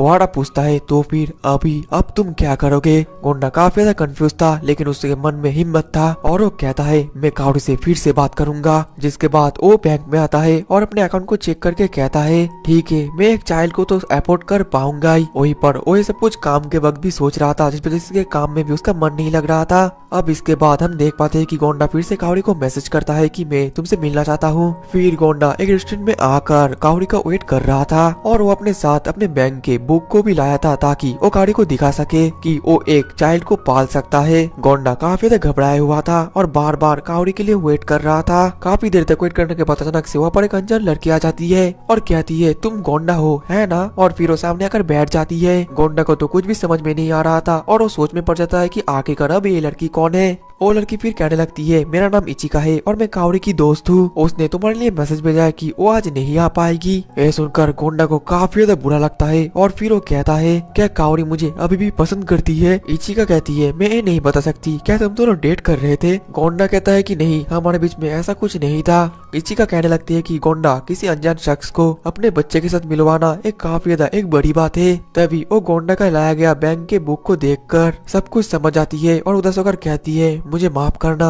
अब अगले सीन में गोंडा इस सब कुछ के बारे में फिर से ओहारा को बता देता है और काफी ज्यादा निराश होकर कहता है, मास्टर मैं और दोबारा शादी के बारे में बात नहीं करने वाला। लगता है मैं अभी भी उसके लिए रेडी नहीं हूँ। और फिर वो रोने लगता है और कहता है, कावड़ी मुझ पर बिलीव करती थी लेकिन मैंने सब कुछ गड़बड़ कर दिया। मैं अभी रिग्रेट कर रहा हूँ। मैं काफी ज्यादा बुरा पर्सन हूँ। साइड से ओहारा अपने मन में कहता है, नहीं गोंडा तुम काफी ज्यादा अमेजिंग हो। काश तुम्हारी जैसी हिम्मत मेरे अंदर भी हो पाता। और दूसरी तरफ हम कावड़ी को देख पाते हैं जो कि अपनी और गोंडा का फोटो को देख रही थी और वो उसको डिलीट करने वाली थी लेकिन अंत में वो नहीं कर पाती। और एपिसोड 9 की स्टार्टिंग में हम होंजुजी को देख पाते हैं जो कि काफी ज्यादा घबराई हुई थी और काफी ज्यादा कंफ्यूज भी थी कि उसको ओहारा को कॉल करना चाहिए या नहीं। लेकिन बार बार वो उसी मोमेंट को याद करके काफी ज्यादा शर्मा रही होती है। इस वजह से वो अपने प्लान को ड्रॉप कर देती है और ओहारा को और कॉल नहीं लगाती। अचानक से तभी वहाँ पर नाव आ जाती है और कहती है कि होंजुजी मुझे माफ कर देना। मैंने ही पार्टी रखा था तुम्हारे घर पर और मैं ही वहाँ पर टल्ली होकर पड़ी रही। मेरे वजह से तुम्हें काफी सारा प्रॉब्लम हुआ होगा, मुझे माफ कर देना। और फिर वो होंजुजी को एक गिफ्ट भी देती है। तभी होंजुजी थोड़ा सा सीरियस होकर कहती है, क्या तुम्हें पिछले रात का कुछ भी याद भी है? नाव कहती है, हमने तो बस 3 ही ड्रिंक किया था, है ना? क्योंकि उसके बाद से मुझे कुछ भी याद नहीं है। ये सुनकर होंजुजी अपने मन में कहती है, ये तो काफी जल्दी टल्ली हो जाती है। और वो अपने मन में ये भी कहती है, मैं काफी ज्यादा कंफ्यूज हूँ, मुझे तो पता ही नहीं है कि अब मैं करूँ तो करूँ क्या। लेकिन तभी उसको अपनी मॉम की बातें याद आती है जो कि उससे कहा करते थे कि तुम अपने लाइफ में जो चाहो वो कर सकती हो, ये तुम्हारा लाइफ है, तुम जैसे चाहे वैसे जी सकती हो। फिर वो कहती है, ना मुझे बिल्कुल भी डिसीजन लेना नहीं आता क्योंकि मैं ह्यूमन के इमोशन को नहीं समझ पाती। वहीं पर नाव तो होंजुजी की एक भी बात को नहीं समझ पाती और कहती है, होंजुजी क्यों ना तुम भी मेरे साथ ग्लास मेकिंग करो, तुम्हें कोई पैसे देने की भी जरूरत नहीं है, ये मेरी तरफ से एपोलॉजी की तरफ से ले लो, इससे शायद तुम्हें थोड़ा सा अच्छा महसूस हो। वहीं पर होंजुजी तो उसकी ये बातें सुनकर काफी ज्यादा हैरान हो जाती है। अब अगले दिन में हम नेक्स्ट दिन को देख पाते हैं जहाँ पर की जो होंजुजी थी और नाव के ग्लास वर्कशॉप में पहुंच गई थी। नाव होंजुजी को देखकर काफी ज्यादा खुश हो जाती है और वहाँ पर तो नाव की टीचर भी थी। फिर जो होंजुजी थी वहाँ पर बनाया गया ग्लासेस को देखने लग जाती है और वो देखकर वो काफी ज्यादा इम्प्रेस्ड हो जाती है। कहने लगती है कि ये तो काफी ज्यादा अच्छी तरीके से बनाया गया है। नाव कहती है, तुम चिंता मत करो, अगर तुम भी कोशिश करो तो तुम भी ऐसा बना पाओगी। उसके बाद हम देख पाते हैं कि नाव की टीचर भी वहाँ से चली जाती है और जो नाव है वो अब होंजुजी को टिप्स देने लगती है। और फिर धीरे धीरे नाव एक स्टेप बाय स्टेप होंजुजी को हर एक ग्लास मेकिंग का टिप बता रही होती है और होंजुजी भी बिल्कुल वैसा ही कर रही थी। वहीं पर एक काम करते वक्त भी होंजुजी अपने मन में कह रही थी कि ये काफी ज्यादा हेक्टिक काम है, इतने गर्मी में काम करना आसान नहीं है। लेकिन नाव तो एक काफी ज्यादा अच्छी तरीके से और मजे लेकर कर रही है, वो सच में काफी ज्यादा अमेजिंग है। कुछ देर बाद वहाँ पर नाव की टीचर भी आ जाती है और होंजुजी को पानी ऑफर करती है। वहीं पर उनका ग्लास भी कंप्लीट हो चुका था। अंत में जो पॉलिशिंग का काम था वो नाव संभाल रही थी। दूसरी तरफ होंजुजी भी अपने मन में कह रही थी कि सच में एक ग्लास मेकिंग करने की वजह से मुझे काफी ज्यादा अच्छा फील हो रहा है। और फिर वो अपने पास्ट के बारे में सोचने लग जाती है कि बचपन से ही मैं डिसीजन लेने में बिल्कुल भी अच्छी नहीं थी क्योंकि मुझे इंसानों के फीलिंग्स के बारे में पता नहीं था, वो लोग क्या सोचते हैं, क्या चाहते हैं, ये मुझे बिल्कुल भी अंदाज नहीं था। इस वजह से बचपन से ही मैं अपने फीलिंग्स को स्विच ऑफ कर देती थी ताकि मैं अपने फीलिंग्स को भी एक्सप्रेस नहीं करती थी ताकि मेरे वजह से मेरे मॉम को प्रॉब्लम ना हो। लेकिन इस वजह से धीरे धीरे मैं एक ऐसी पर्सन बन गई जो कि खुद का डिसीजन खुद ही नहीं ले सकती। और इसी तरीके से एक दिन मेरे मॉम ने मुझसे कहा था कि मैं जैसे चाहूँ वैसे रह सकती हूँ, जिसे सोचकर होंजुजी अपने मन में कह रही थी कि ये सोचना बहुत ज्यादा आसान है लेकिन बिल्कुल भी ये आसान नहीं है। वो ये सब कुछ सोच रही थी कि तभी एकदम से उसका ग्लास भी बनकर तैयार हो जाता है। होंजुजी तो उस ग्लास को देखकर कहती है, लेकिन इसका शेप तो काफी ज्यादा टेढ़ा मेढ़ा है। नाव कहने लगती है, ये तुम्हारा पहली बार था और पहली बार के तौर पर ये काफी ज्यादा अच्छा बना है। यहाँ तक कि नाव की टीचर भी होंजुजी की तारीफ करती है जिस वजह से होंजुजी काफी ज्यादा खुश हो जाती है। इसके बाद होंजुजी घर जाने वाली थी और नाव उससे कहती है, जब एक ग्लास ठंडा हो जाएगा तब मैं ये तुम्हारे घर पर पहुंचा दूंगी। और फिर होंजुजी ऐसे सोचने लगती है कि अब वो इस ग्लास का करेगी क्या। लेकिन तभी उसके मॉम का उसके फोन में मैसेज आ जाता है और वो उससे नेक्स्ट दिन मिलना चाहती थी, जो देखकर होंजुजी काफी ज्यादा हैरान हो गई थी। अब अगले सीन में उसी दिन को हम देख पाते हैं जहाँ पर कि होंजुजी काफी ज्यादा घबराई हुई थी और वो रेडी हो रही थी। और फिर वो अपने मॉम से मिलने के लिए चली जाती है। लेकिन इस दौरान ओहारा उसको बार बार कॉल कर रहा था, लेकिन होंजी जी का मन उस तरफ नहीं था। अब अगले सीन में होंजी जी कैफे में बैठकर अपनी मॉम का वेट कर रही थी, लेकिन वो काफी ज्यादा घबराई हुई थी। और तभी अचानक से वहाँ पर होंजी जी की मॉम आ जाती है और वो होंजी जी को देखकर काफी ज्यादा खुश थी और उसको देखकर पूछने लग जाती है कि ये कैफे तो काफी ज्यादा कमाल का है, क्या तुम यहाँ पर रेगुलर आती हो? होंजी जी हाँ कहती है, लेकिन वो असल में झूठ कहती है क्योंकि ये उसका फर्स्ट टाइम था। फिर होंजी जी अपने मॉम से इतने सारे बैग्स के बारे में पूछती है, जिसमें उसकी मॉम कहती है मैंने तुम्हारे लिए बहुत सारा शॉपिंग किया है। और फिर एकदम से वो वहाँ पर ही वो कपड़े खोलने लग जाती है और होंजी जी को चेक करने के लिए बोलती है कि उसका साइज ठीक है या नहीं। होंजी जी तो ये सब कुछ करने के वक्त काफी ज्यादा एम्बेरस्ड फील कर रही थी, लेकिन वो क्या ही कर सकती है। और फिर उसकी मॉम तो काफी ज्यादा खुश हो जाती है और कहती है साइज तो बिल्कुल ठीक आया है। और पर होंजी जी काफी ज्यादा कन्फ्यूज थी और अपने मन में कह रही थी मेरी मॉम बचपन से ही ऐसी थी, मुझे लगा था कि मैं अपने मॉम से एडवाइस लूंगी, लेकिन शायद से अब मैं वो नहीं कर सकती। और तभी उसकी मॉम कहने लगती है होंजी जी मैंने सुना है कि तुम जिस जगह पर काम करते हो वहाँ पर काफी ज्यादा प्रेशर है और तनख्वाह भी कम मिलता है, अगर तुम चाहती हो तो मैं तुम्हें एक अच्छी जगह जॉब दिला सकती हूँ। और फिर ये सब सुनने के बाद होंजी जी काफी हिम्मत करके कहती है मॉम इस जॉब को मैं करना चाहती हूँ, मुझे ये जॉब पसंद है। जो सुनकर उसकी मॉम तो पहले हैरान हो जाती है, लेकिन वो काफी ज्यादा खुश भी होती है, कहती है कि मैं खुश हूँ, तुम जो चाहे वो कर सकती हो। जिसके बाद होंजी जी की मॉम उससे अपने लाइफ के गोल्स फ्यूचर के बारे में पूछने लग जाती है। वहीं पर होंजी जी तो काफी ज्यादा घबराई हुई थी और अपने मन में कह रही थी मेरी मॉम हमेशा से इतना ज्यादा अमेजिंग है और सच में हमेशा फ्यूचर के बारे में सोचा करती थी और उन्होंने अकेले मुझे इतना ज्यादा बड़ा भी किया है। और मुझे नहीं लगता कि मैं अपने मॉम की तरह कभी बन भी पाऊंगी, क्योंकि ना ही मेरे लाइफ में कोई गोल है और ना ही अच्छे दोस्त, मैं तो बस छोटे मोटे मैप्स को देखकर ही खुश हो जाती हूँ। मेरी मॉम मुझे जैसा बनाना चाहती है शायद मैं वैसा नहीं बन पाऊंगी। अचानक से तभी होंजी जी की मॉम पूछने लग जाती है कि तुम शादी कब करने वाली हो? जो सुनकर तो होंजी जी काफी ज्यादा शॉक्ड हो गई थी और कह रही थी करंटली तो मेरा अभी कोई प्लान नहीं है। होंजी जी की मॉम कहने लगती है कि मुझे लगा था कि तुम किसी को पसंद करती हो, तुम्हें तो पता ही है कि मैं अपने मैरिड लाइफ में फेल हो गई थी, इस वजह से मैं नहीं चाहती कि तुम्हारे साथ भी ऐसा ही हो। इस वजह से तुम्हारे शादी से पहले मैं तुम्हारे पार्टनर से मिलूंगी और लंबी चौड़ी उससे बात करूंगी, इसलिए होंजी जी अपने शादी से पहले मुझे अपने पार्टनर के साथ जरूर मिलवाना। वहीं पर तो होंजी जी ये सब कुछ सुनकर काफी ज्यादा वॉकआउट फील कर रही थी। दूसरी तरफ उसकी मॉम तो बक कर ही जा रही थी, वो तो रुकने का नाम ही नहीं ले रही थी। और वहीं पर ओहारा तो होंजी जी के फोन में अभी भी कॉल करे जा रहा था, लेकिन फोन तो साइलेंट में था, इस वजह से होंजी जी को भी उस फोन के बारे में पता नहीं चलता।